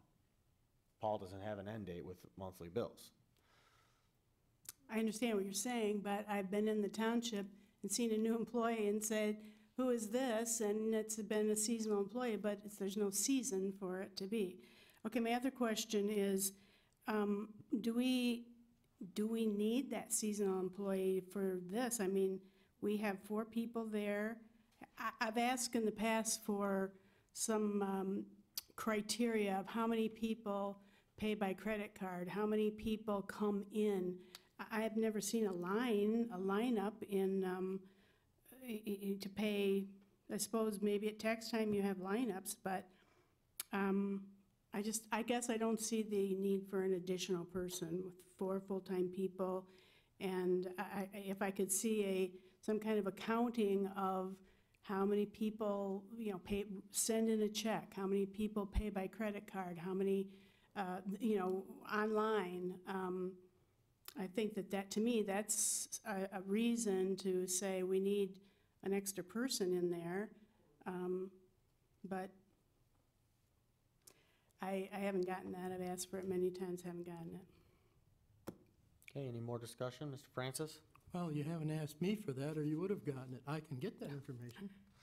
I did ask you, but Well, if you did, I'd I like to stand have it. corrected. I'd like to have it. Any more discussion? Paul, would you like to table this, or do you want to, move forward?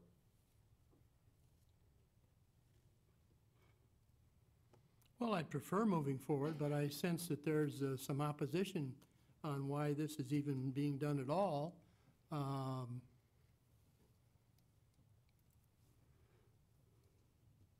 suppose we could table it if that's what the board wants. You know, you're asking me to provide a financial justification for something that isn't designed to be a money maker for us. It's to provide additional service to the people we were all elected to serve. Sometimes you lose track that we're not in the sales business. We're in the service business. If those people aren't being served, they don't need any of us. That's all I'm trying to do, is provide a service that enhances the value to those citizens that we're elected to serve. And I can't agree Maybe with... some don't agree with that philosophy. No, That's my I thought. can't agree with you more, but I guess it's how many? How many people are being affected by the quarterly billing? And if it's 80% or 70%, we need to really think about it. But I guess that's my point is, Well, you mean how many are delinquent? how or many are delinquent? How many are What really? difference does it make if we don't lose any money on the delinquencies? We collect it. No, I'm saying $40,000 to spend, to me, is a large amount of money a year, and I'm sure it is to you, to justify hiring another person and going monthly for mailings when it's not really affecting that many people. That's all I'm saying, Paul. I agree with you. We're in a service business, but Well, it's affecting everyone that uses the service, and it's about 9,000 people. I used it for 10 years. I'm on a well now, and I never had a problem paying my bill. And I never complained about it when I knew when the water bill was coming, and I planned for it. And people now, the water bills, you know what it is per 1,000 gallons. It's roughly 10 or 10. What is the amount now per 1,000 gallons in Toledo? It's roughly. I think it's $11 or something. It's up there. I mean, you know now. I mean, the quarterly bills are going to be, if you water your lawn, they're going to be $700-800 expected. So I'm just saying, I don't have a problem going forward with it as long as it can be justifiable a little bit better than, Okay, Mr. Fredericks? Maybe I've missed the whole point here. What I understood was that we're moving from quarterly billing to monthly billing. And so rather than having a rush to the gates quarterly, we're going to have a rush to the gates every month.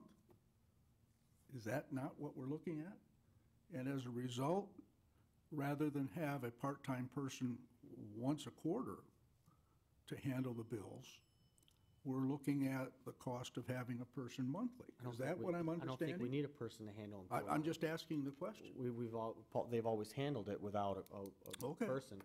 I'm just saying, it's costing us $40,000 to go to monthly billing. I accept. How many people are affected? Yeah. 9,000 people are affected by that change. But are they really, though? I'm Yes, they saying all though, get monthly bills. the 9,000 that are affected, does it really affect them? Yeah, they're gonna go to monthly, but did it really bother them when they were at quarterly? I think we're kind of beating a dead horse at this point, so either make a motion to move forward, or let's table it and get some sort of data, because I can guarantee you South County Water can give you some sort of data. Well, sensing what I've heard tonight, I think if I made a motion to approve it, it'd go down. Then something has to change to bring it back. So I guess maybe we ought to table it till I can convince board members that it makes sense to serve the customers that we were elected to serve by offering them a convenience that they don't have now. Does it affect everybody? No. It does not affect everyone. For the issue of budgeting, it makes it easier for those that are financially less fortunate, I hate to use that word, but less fortunate than others. And I can see that water bills are going to continue to go up until we come up with a regional plan, which is probably going to be a few years down the road. Oh, who knows? You know, water bills are going to go up. Did you have a question? No, I was going to pose a motion that we postpone further discussion and action on the change seasonal support staff position to part-time staff position to the next meeting. Motion? Support. Motion supported. Discussion? Can I rehear that motion again? I move that we postpone further discussion and action on the change of seasonal support staff position to a part-time support staff position to the next meeting. Thank you. Could you call the roll, please? Mr. Frederick? Yes. Ms. Tinneberry? Aye. Mr. Steiner? Aye. Mr. Francis? Aye. Hirschberger votes aye. Mr. Peroni? Aye. And the motion is passed 6-0. Okay, moving on. Would the clerk please be assured that this gets on the next agenda? Thank you. Okay, 8F, request for approval of the resolution to establish the sewer rates for 2018. Paul Francis? Okay, you've all received a packet that gives the information that's there. We're running a little late in our meeting, but so be it. This is a consideration that we need to make every year to see that our sewer operation and maintenance account is financially sound. This is something that we've considered every year. Last year at this time, I proposed an increase that amounted to about 15%.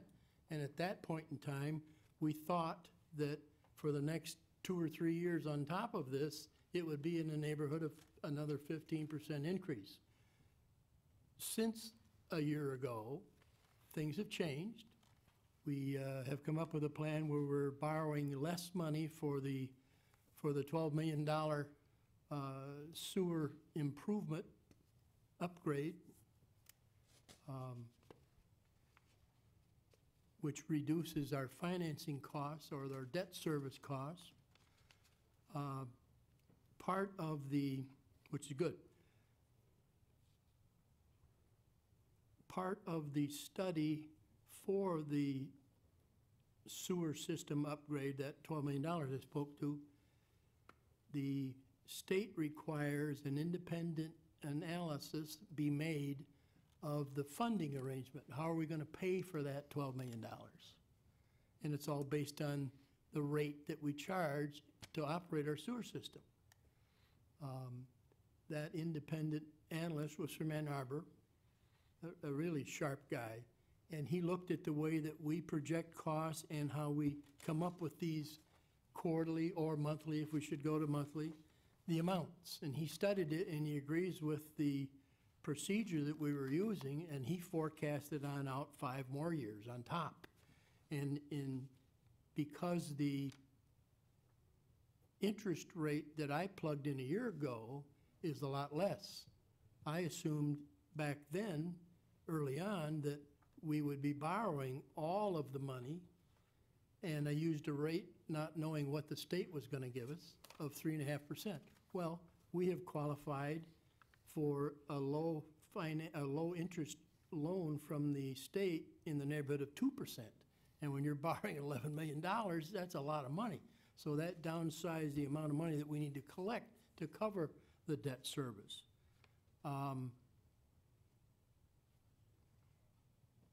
You can see that on the second page called Schedule A, where it shows the rates for 2016, 2017, and 2018. And you can see there's for 2018, it's an 8.11 average increase for all three of those components of the bill, rather than a 15 that we had last year. And the financial analysts projected on out that it would be down to in the neighborhood of 3 to 4% in the foreseeable 5-year forecasting, should all things stay where they're projected at this point, which we really can't be assured of that, but at least that's a projection that's backed up by this financial analyst that does nothing but analyze water and sewer fundings. So that's a long way to get to where I'm going, but the proposal that I would make would be to adopt the amounts that are shown on Schedule A, where you can see the numbers. There is a resolution to put those amounts in writing, and that's the 3 or 4 page, I guess it's a 3-page narrative that follows all the financial numbers that you have in your packet tonight. Are there any questions that I could answer before we proceed?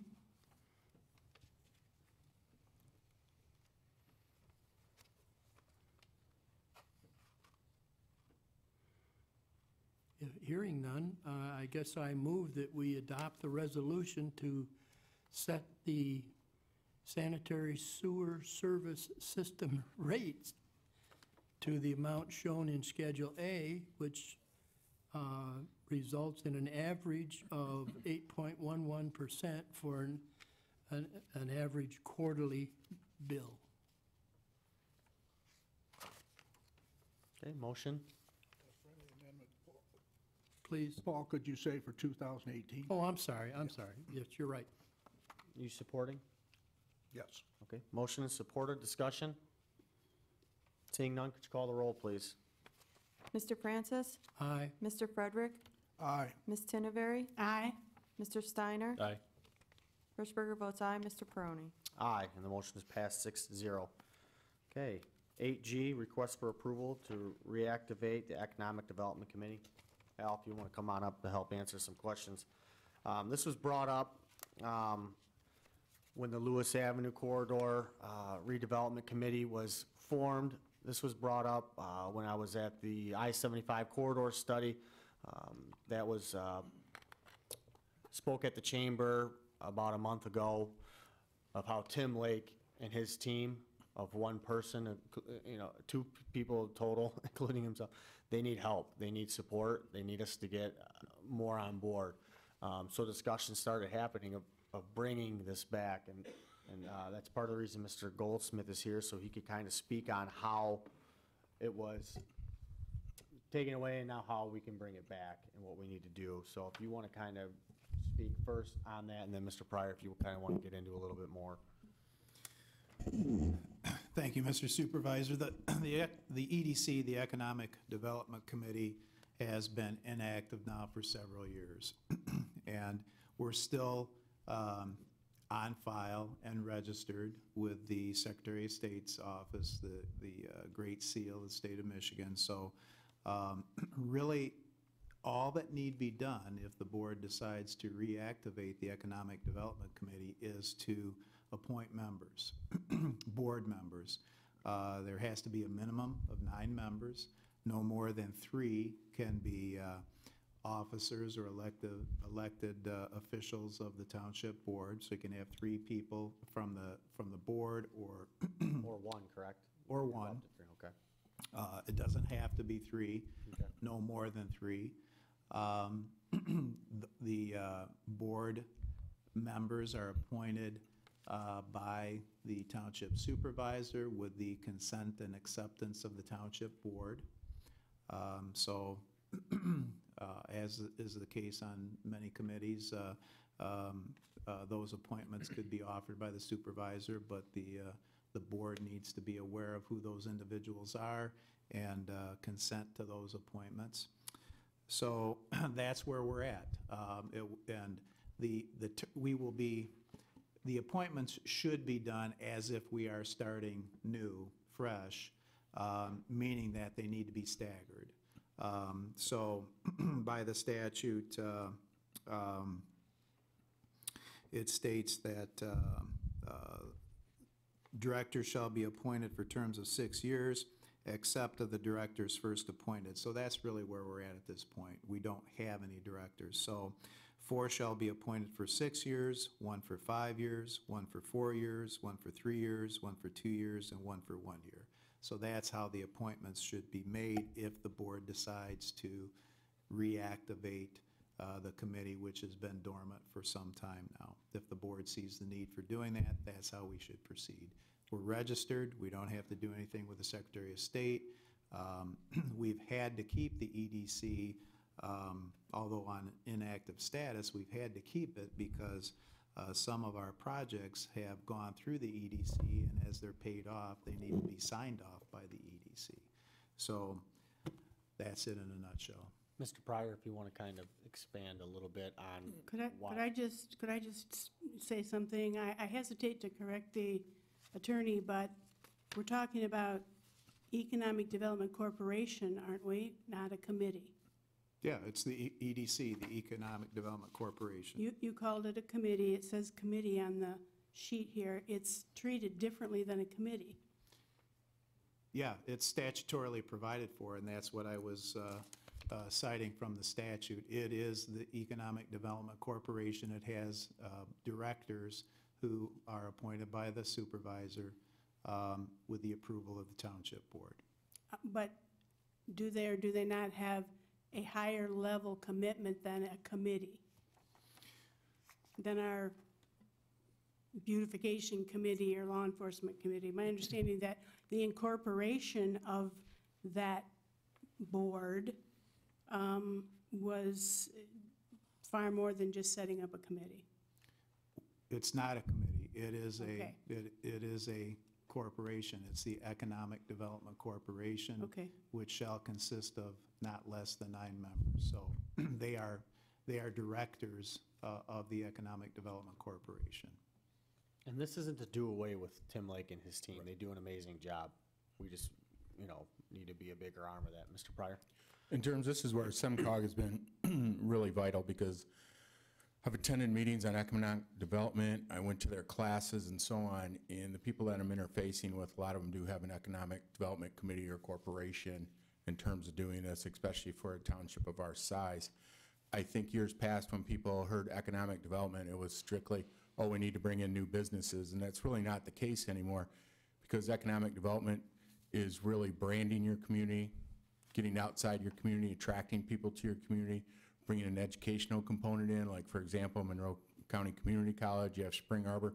So there's a lot of different spokes now in terms of marketing your community. And especially with a lot of the high-tech things that we're going through, like with our website and with developers and so on, what we've learned through SEMCOG is that you need great websites, you need great communication and so on, because if a developer is looking at a site, they're going to go to your website, they're going to take a look at it. If they have an interest, they're making a phone call. And that's like your first attraction. And we've also found out, and through some of these classes, is that usually most people will commute within an hour of their home. Bedford has never recruited outside of Bedford in getting people to live here. We've always relied either on Toledo or locally. There's a lot of people that can be drawn to Bedford, they just don't know it yet. I had a person call from Lincoln Park. He said, I never knew Bedford existed until I retired and I was driving around down there one day. I liked it, he moved here.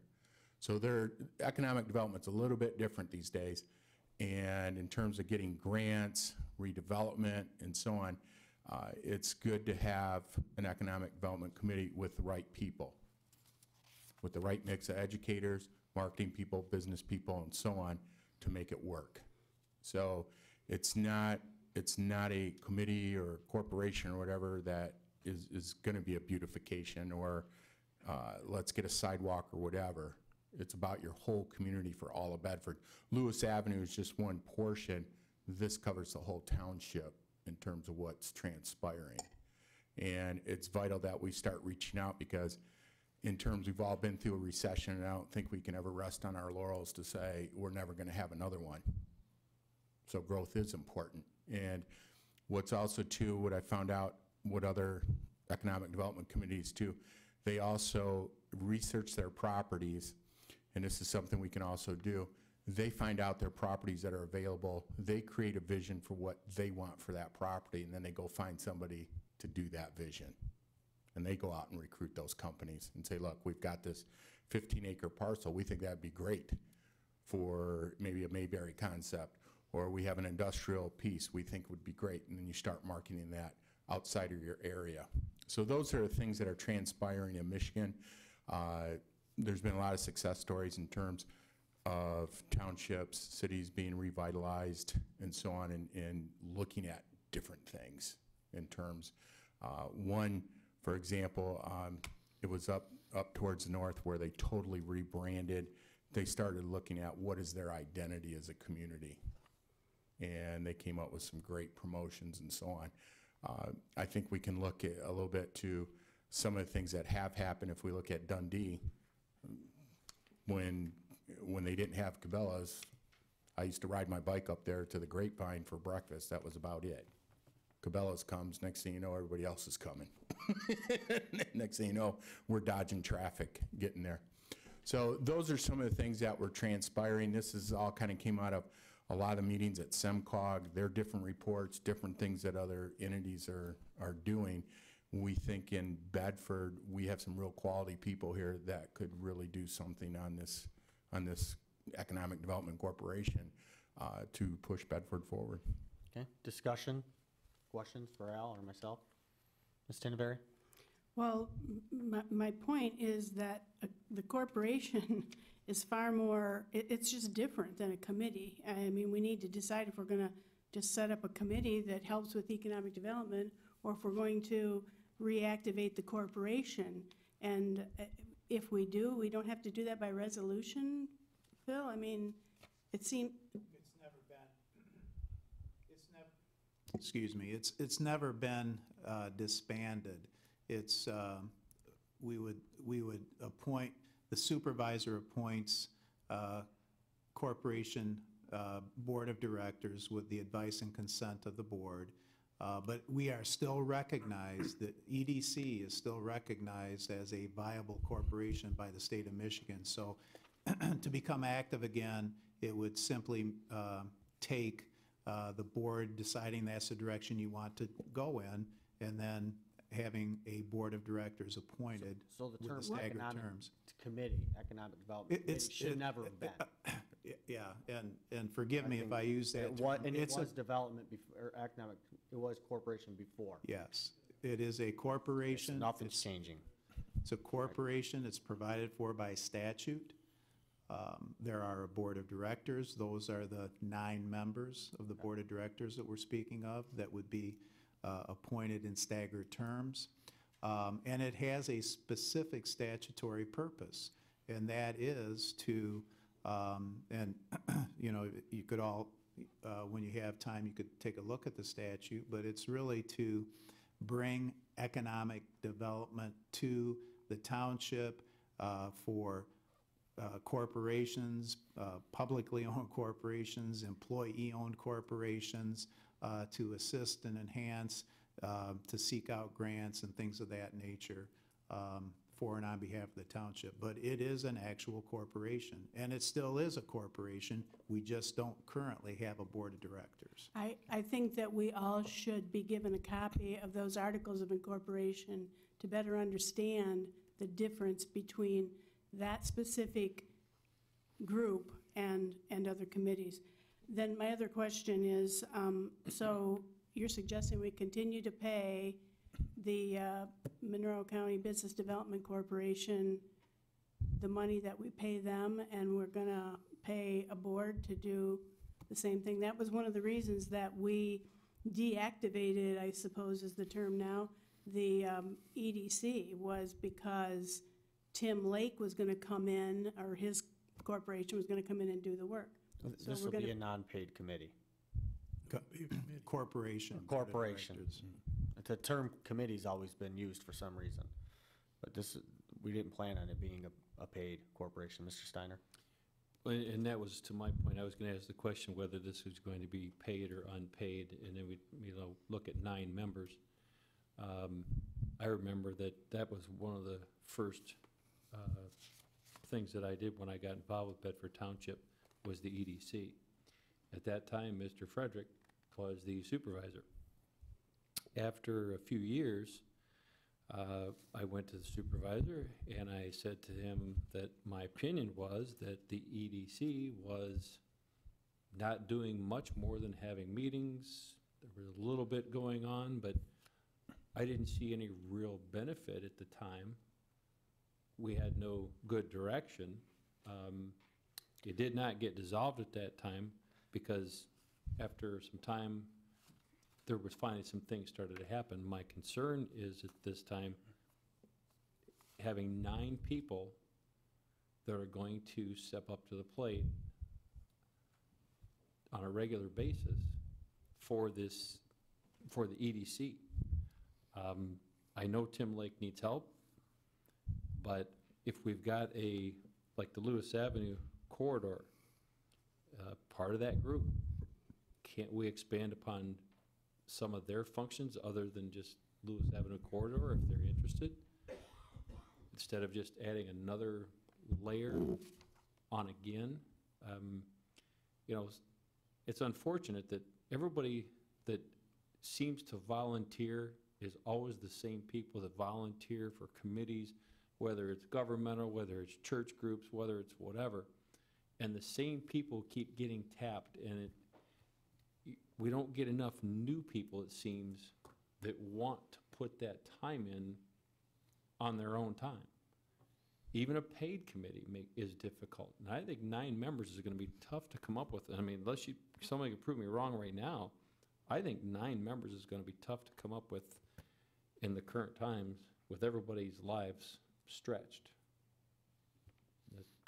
It's just my opinion, but. You have to be really creative in the people you put on these boards. Well, just like the Lewis Avenue redevelopment.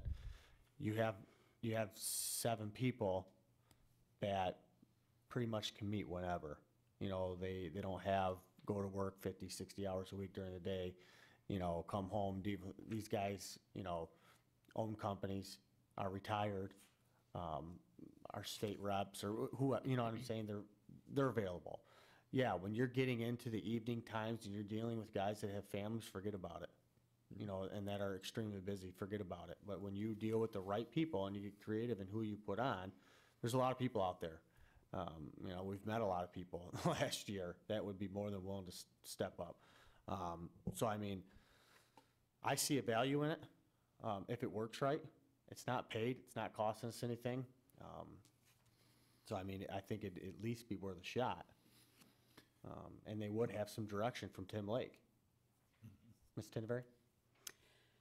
Well, I'm a strong proponent of economic development. I don't think that that's a hidden character of mine. I've said it over and over. But I would like to see, well, first of all, I think this should be tabled until we can get a better understanding of what the Economic Development Corporation is all about. It's totally different than a committee. It's, they're not like a DDA, but they're similar to the DDA in that they're totally on their own. I'd like to see what the Lewis Avenue corridor is going to come up with before we jump headlong and go too fast down the road to try and take this all over Bedford Township. I think that I think we need to do some research first before we jump into this. because we don't even have any, I haven't seen a report back from the Lewis Avenue Corridor Committee, there's a bug, to find out where they're going or how much they've achieved, and I'd like to have it tabled and do some more research on it. This is. Is that a motion? Yes, I would like to make a motion to table this until the second meeting in January, whatever that date is, so that we can do some more research and get some criteria back on what this is supposed to do. I'm all for economic development, but I don't want to become Toledo either.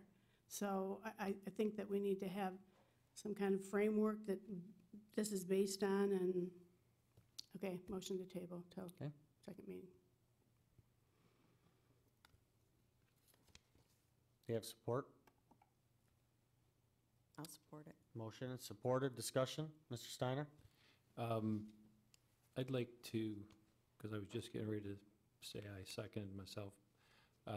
What I'd like to do is, you say that if you have candidates, I would like to see at least we start, if we're going to look at this, and I don't disagree with the economic development either, but let's start to put the feelers out. Like you said, if you say there's a lot of people that we'd have interest, we need to start contacting those, and at least when we get the scope, like Nancy said, of what we're talking about, let's also see that we have a good established number of people that are ready to jump into something like this. But I would like a feeling, though, from the board that this is something we want to move towards before I seek out finding 9 people and say, hey, you know what I mean?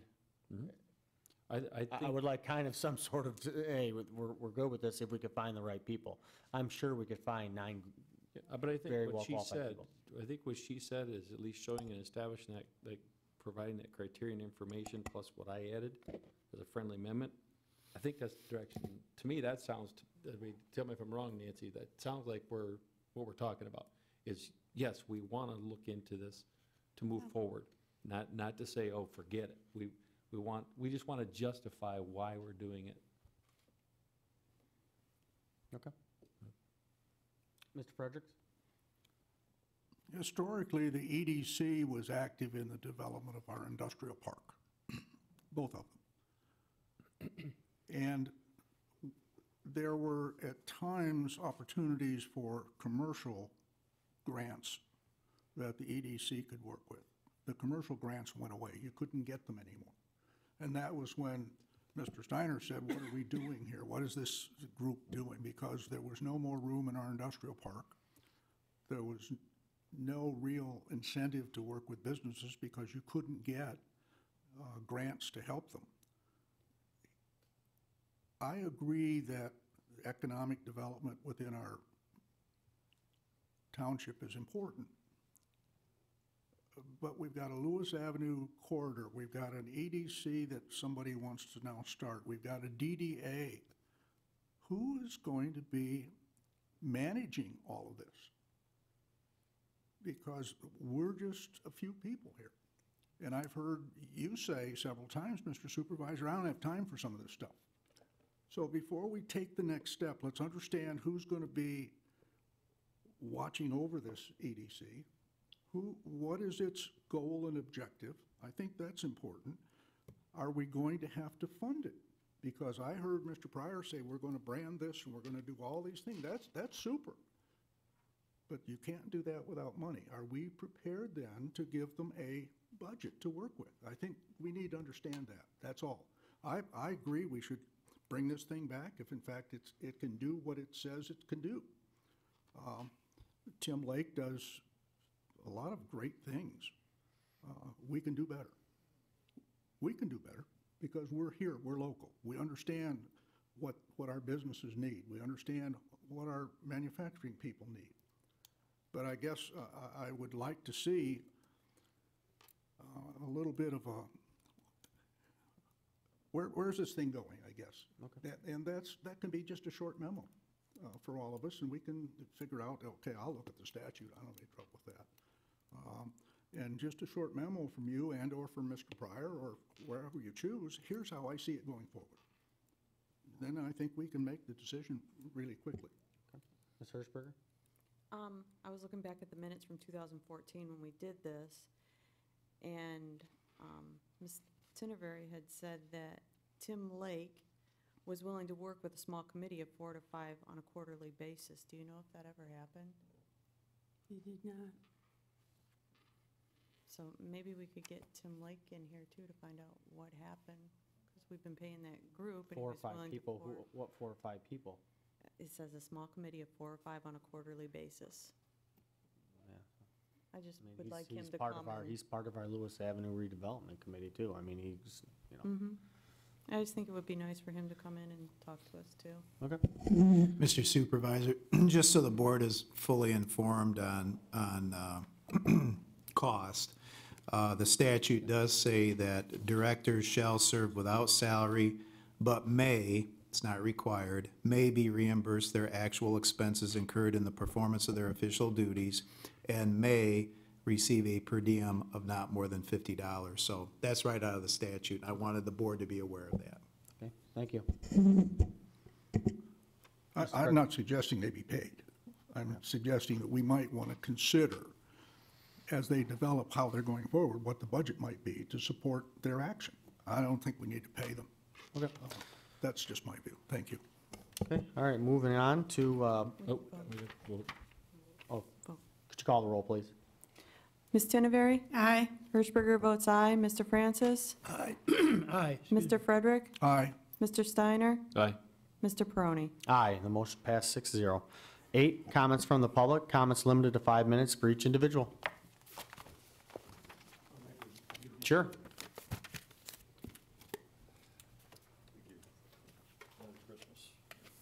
Merry Christmas.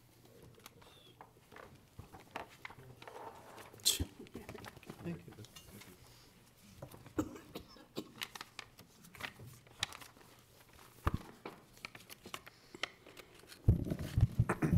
Good evening, Logan Tisdale, 1308 Brandywine Street. Merry Christmas, Happy New Year to everyone, and my condolences to the Oberman family, the village of Dundee, and also their police department. I gave you a report that I made that's got a lot of numbers on it, so I'm just going to let you look at that, and I'm going to kind of try to synopsize that. The information before you is in regards to the monthly service reports regarding the Bedford contract with the Monroe County Sheriff's Department for the current year of 2017. The months of January and December are not included in this since they are not currently available. The numbers were taken off the information given to this township by the Monroe County Sheriff's Department. We contract for 10 full-time officers working 160 hours per month per officer for a total of 1,600 hours per month for the 10 officers. We pay $108,775 per year per officer who works 2,080 hours per year. That's 52 weeks times 40, at an hourly rate of $52.29 per hour. The information before you is based on these figures. My question to the board is this: is there a pattern occurring in these reports which demonstrates per quarter, which we pay the Sheriff's Department, a trend or method of charging this township for hours worked? I want you as trustees of this township to see whether this is happening. I want you to be especially focused on the months of March, June, and September, which is the last month of each quarter, and see that these months, which are the last months of the quarter, had enormous jumps in hours worked when the previous months showed a deficit in hours worked, especially the month of September.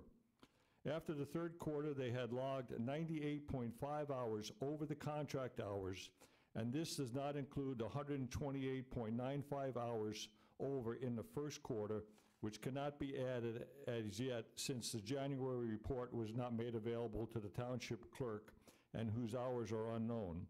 If the months of January and December are exactly at 1,600 hours, the township would have paid an extra $11,893.36 to the Sheriff's Department for this year. We paid $66,661.79 for 1,274.7 hours on traffic patrol, whereby not one single traffic violation was written for the months of February, April, May, June, July, August, and September of this year. If you look at the second page, I put in here a little tidbit for your information. There was one officer in April who wrote 14 tickets for 17 hours on patrol. That was great. In May, he wrote 6 tickets for 7.5 hours on patrol. That was great. In June, he wrote no tickets for 16 hours on patrol. In July, he wrote no tickets for 16.5 hours on patrol. In August, he wrote 1 ticket for 10.5 hours on patrol. And in September, he worked 82.5 hours on patrol and wrote 2 tickets. What happened to the guy who wrote 14 tickets in 17 hours? What happened to that guy? There's a pattern in there. Maybe I'm just, I don't know, maybe I'm sensitive to these things and I looked at these things, but there's a pattern in there. You have to determine what that pattern is. Are we being billed for these hours because the deficit hours in the months before don't come up to 1,600 hours, and then they make it up the third month? There was one month they had 39 officers in September, I think it was, that there were 39 officers in Bedford Township. That's 29 guys over the 10 that we already have. What possibly could 29 guys do that the 10 didn't do? That's an awful lot of people down here. I didn't even know there were 39 uniformed officers on the road.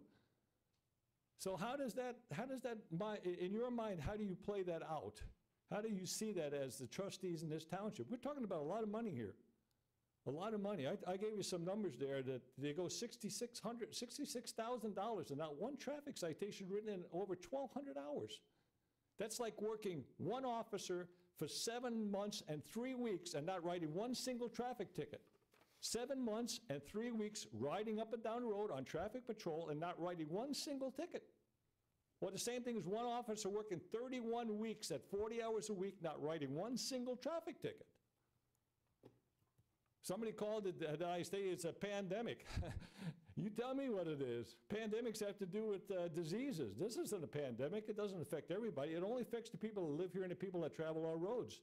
We have a responsibility for them people. They don't have a vote here. They don't pay taxes here, but when they come here, they expect to be able to drive around safely. So I appreciate if you look into that. Thank you, and have a happy New Year. Thank you for your comments. Any more comments? Ken Gagne, 8311 Lambert Street. I'd like to speak on behalf of this quarterly sewer to monthly. Like the supervisor said, if it's going to cost between $36,000 and $40,000, and you're only going to benefit 8 to 10% of the taxpayers, that's only like 800 or 1,000 out of 9,000. I don't see where the justification would be. I don't understand it. Thank you. Thank you for your comments. Any more comments? Okay, seeing none. Moving on to comments from township board members. Ms. Tinevery? I'd like to go last, please. Sure. Mr. Fredericks? As we approach the Christmas season, I remember 2 years when I was in Korea at Christmas. The veterans who are serving or have served, think about them at this Christmas season. Think about those who are serving today in the many areas of the world, both men and women, old and young, who are serving to protect us as we sit here tonight and as we look forward to the Christmas season. There are those who may serve in the future, and we should keep them fully in our mind. The victims of human trafficking, serious, serious problems. Think about those folks. Victims of domestic abuse. Think about those folks. Just take a moment and think about them, say a prayer for them. And for everyone else, Happy New Year, Merry Christmas, and God bless us all. God bless America.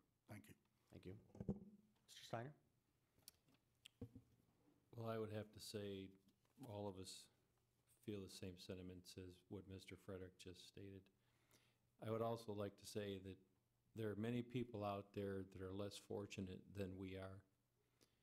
we're all walking, standing, and breathing, and for the most part, it looks to me like everybody here on this board and in the audience is pretty healthy. A lot of people don't have that these days. A lot of people don't have jobs still. We still have people out there that the job market out there is actually unbelievable if you think about it. The problem is the technology. The people lack the technology skills, and we've got to work together to assist people that don't have skills, to bring them up. So in other words, I'm saying this is the time of giving. So what can we give to people to help them attain their skills, help them achieve goals in their lives, help them better themselves? What can we, and I'm not saying to do it as handouts, but I'm saying give them a little hand up. What can we do as our gift as human people to help our fellow citizens, our brothers, sisters, etc.? So in the thought again of Christmas, just want to say Merry Christmas to everyone. Have a Happy New Year. But more than anything, let's do both of them responsibly and safely.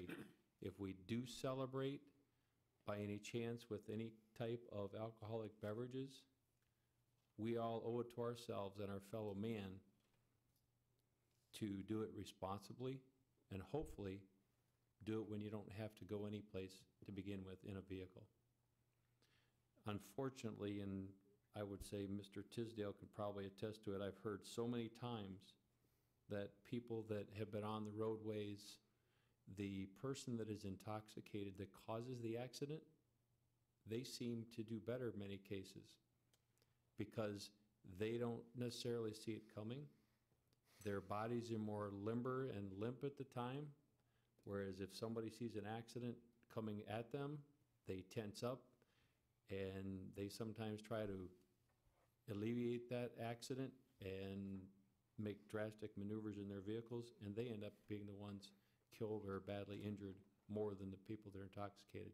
So again, let's make this as safe and happy of a holiday season as possible. Thank you. Thank you very much. Ms. Hirschberger?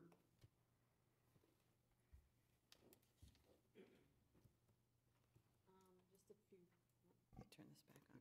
Just a few things. First, condolences out to Todd Okerman's family, Pat and Lear Welch, his parents. The township, want to remind everyone that the Township Hall will be closed on Friday, December 2nd, Monday, December 25th, Friday, December 29th, and Monday, January 1st to observe the holidays. I have a grandson out there whose birthday is coming up, Elijah. I told him I would wish him happy birthday, Elijah. And lastly, I just want to wish everyone Merry Christmas, Happy Holidays, and have a healthy, safe, wonderful New Year. Mr. Francis? I agree with everything that's been said by all the other members as far as thanking the veterans that serve us all and are not appreciated for that, in my opinion, enough. I'd like to wish everyone a Merry Christmas and a Happy New Year, and I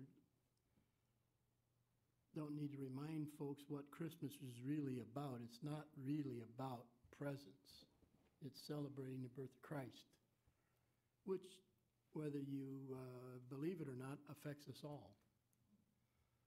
And I just hope we can keep that in mind. Now, from a business standpoint, those that would like to get their real estate taxes paid before the end of the year so that they can deduct them on their tax return needs to have it in before the 1st of January. Now, Trudy just mentioned the days that we were closed. Fortunately, we have a drop box, and a lot of people use that. And I'd encourage them to consider that and or pay them online. Either way. That's all I've got. Thanks. Thank you very much. Okay, I'll keep this as quick as I can. Just wanted to give a quick update on the snow plowing. We did clear the subdivisions quicker this last time around. We worked with the road commission and worked out an agreement to split the cost with their third-party contract that they use, that they bid out.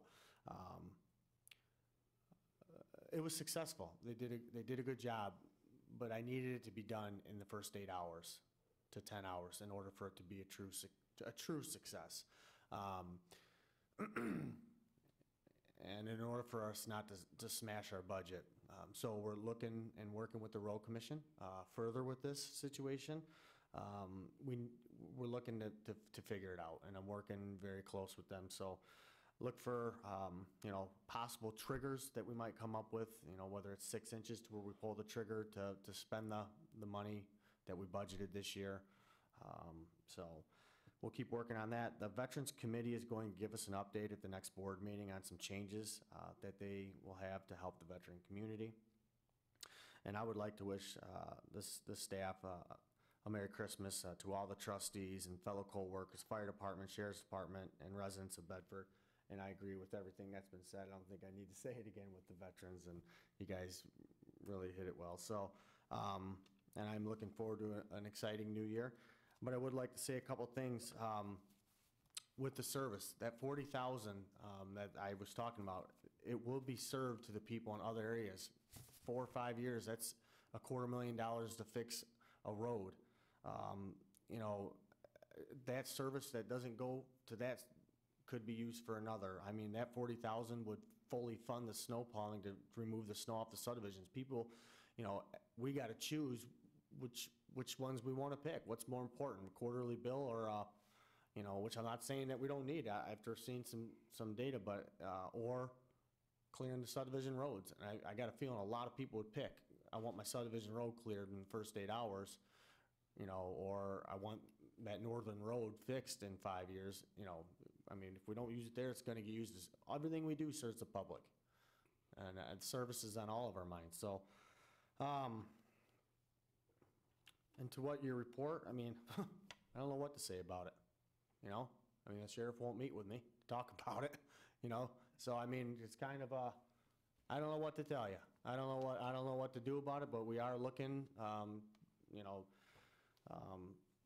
at some of the reports and what we've, talked about in the past. So, I wish, I'm going to stop talking. So, Ms. Tinneberry? First, I'd like to thank Mr. Tisdale for the work he put into this report, and him coming every meeting to make us aware of this. I'd like to thank him because I have been negligent and haven't done what he's done, and I appreciate from a citizen of the township to come and give us this information, and it's factual information, as he said, taken right off of the reports, but as a trustee, I've been negligent in not looking over those reports like you do, and I'm going to try and improve in the future, although I don't understand them like you do, but I thank you. I thank you for the time you've taken. You answered my one question about the snow plowing, but are all the subdivisions getting plowed? We only hit 50% in that first 8 to 10 hours. Is there some way? At way? that point, the next day, the road commission was bringing 7 trucks down here to put 30,000 pounds of pressure on them to pull the ice off. So I told Stoneco, the third party, to stop at the 10-hour mark because it was going to cost us another, probably, we hoped that it would be a total of $1,500, which we'd split the cost with the road commission and us at roughly $650 a piece or whatever it was. At that halfway point, it wasn't worth letting them go for another $1,500 when the road commission was coming the next morning to smash them all. So we're trying to figure out, and I've got a lot of ideas going, of how we can resolve this issue. One would be hiring seasonal people in our maintenance department and providing them with used trucks, for all I care, with plows on them to pull the trigger for these seasonal people to take care of it. We budgeted $10,000 for clearing subdivision roads, and to have our maintenance guys do it on double time and a half, and their benefits, it's a lot more than it is contracting with the road commission and splitting the cost. So we'll get our budget a lot farther in the way we're doing it right now. I'm talking to schools because it affects them, their subdivision roads. If you get a good snow of 6 inches and they get driven on for 3 days and it's cold for 2 months, you're canceling school for a while. and that we've run into that. So it affects the school, it affects buses, and what triggered this was a citizen coming into the office very upset about a bus sliding through a stop sign. And so at that point, I said, I got to start thinking hard about this, what we can do. So I called Randy and Jason Shepard, and we put our heads together, of what we can do, and this is what we come up with. But, I mean, an obvious fix would be to hire 4 seasonal people and get 4 used trucks with plows on them, and they would go out and hit the subdivisions on day 1. I appreciate on behalf of the citizens that you are pursuing it, you're looking into it. It is important to them. I'm just wondering if there's a way you can post on the website or Facebook or someplace for people to know which subdivisions you're going to be in, because I hear from the ones you're not in, which I understand you can't be in all of them, I get that, but is there a way that you can let them know? Because some subdivisions hire out their own plowing, and they could get their people to come too. Yeah, and I'm working with the road commission on getting that data back from them of what Stonecoat actually hit. It's a big job hitting all these subdivision roads in the first 8 hours. But we also, we pay a tax for that. The road commission, it's their job to do these subdivision roads, but it's also a safety issue in my eyes, and a way of life to drive on these roads, that aren't solid ice. So we're trying to come up with a good, solid solution to help, not to take over what they're doing, but just to help. Just to clarify, we do not pay a tax. If you get your gas in Ohio, you are not paying for the road. So it doesn't come out of your taxes, it comes out of the gas. Well, I guess when you register your car, you're paying towards it. And then my last comment is, respectfully, I would like to ask that when there is a dissenting vote on any issue, that the minutes reflect that dissenting vote and why that was made, because there's plenty of verbiage in the minutes about what the issue is and who introduced the issue, but when you get to a point where you only have the vote saying this one, this one, this one, yes, and 1 no, there's nothing in there about why that 1 no is. So, I mean, I can continue to say, let the minutes reflect, but to me, it's only common sense that if there's a no vote, there would be verbiage in the minutes as to why that vote was no. And that's all I have.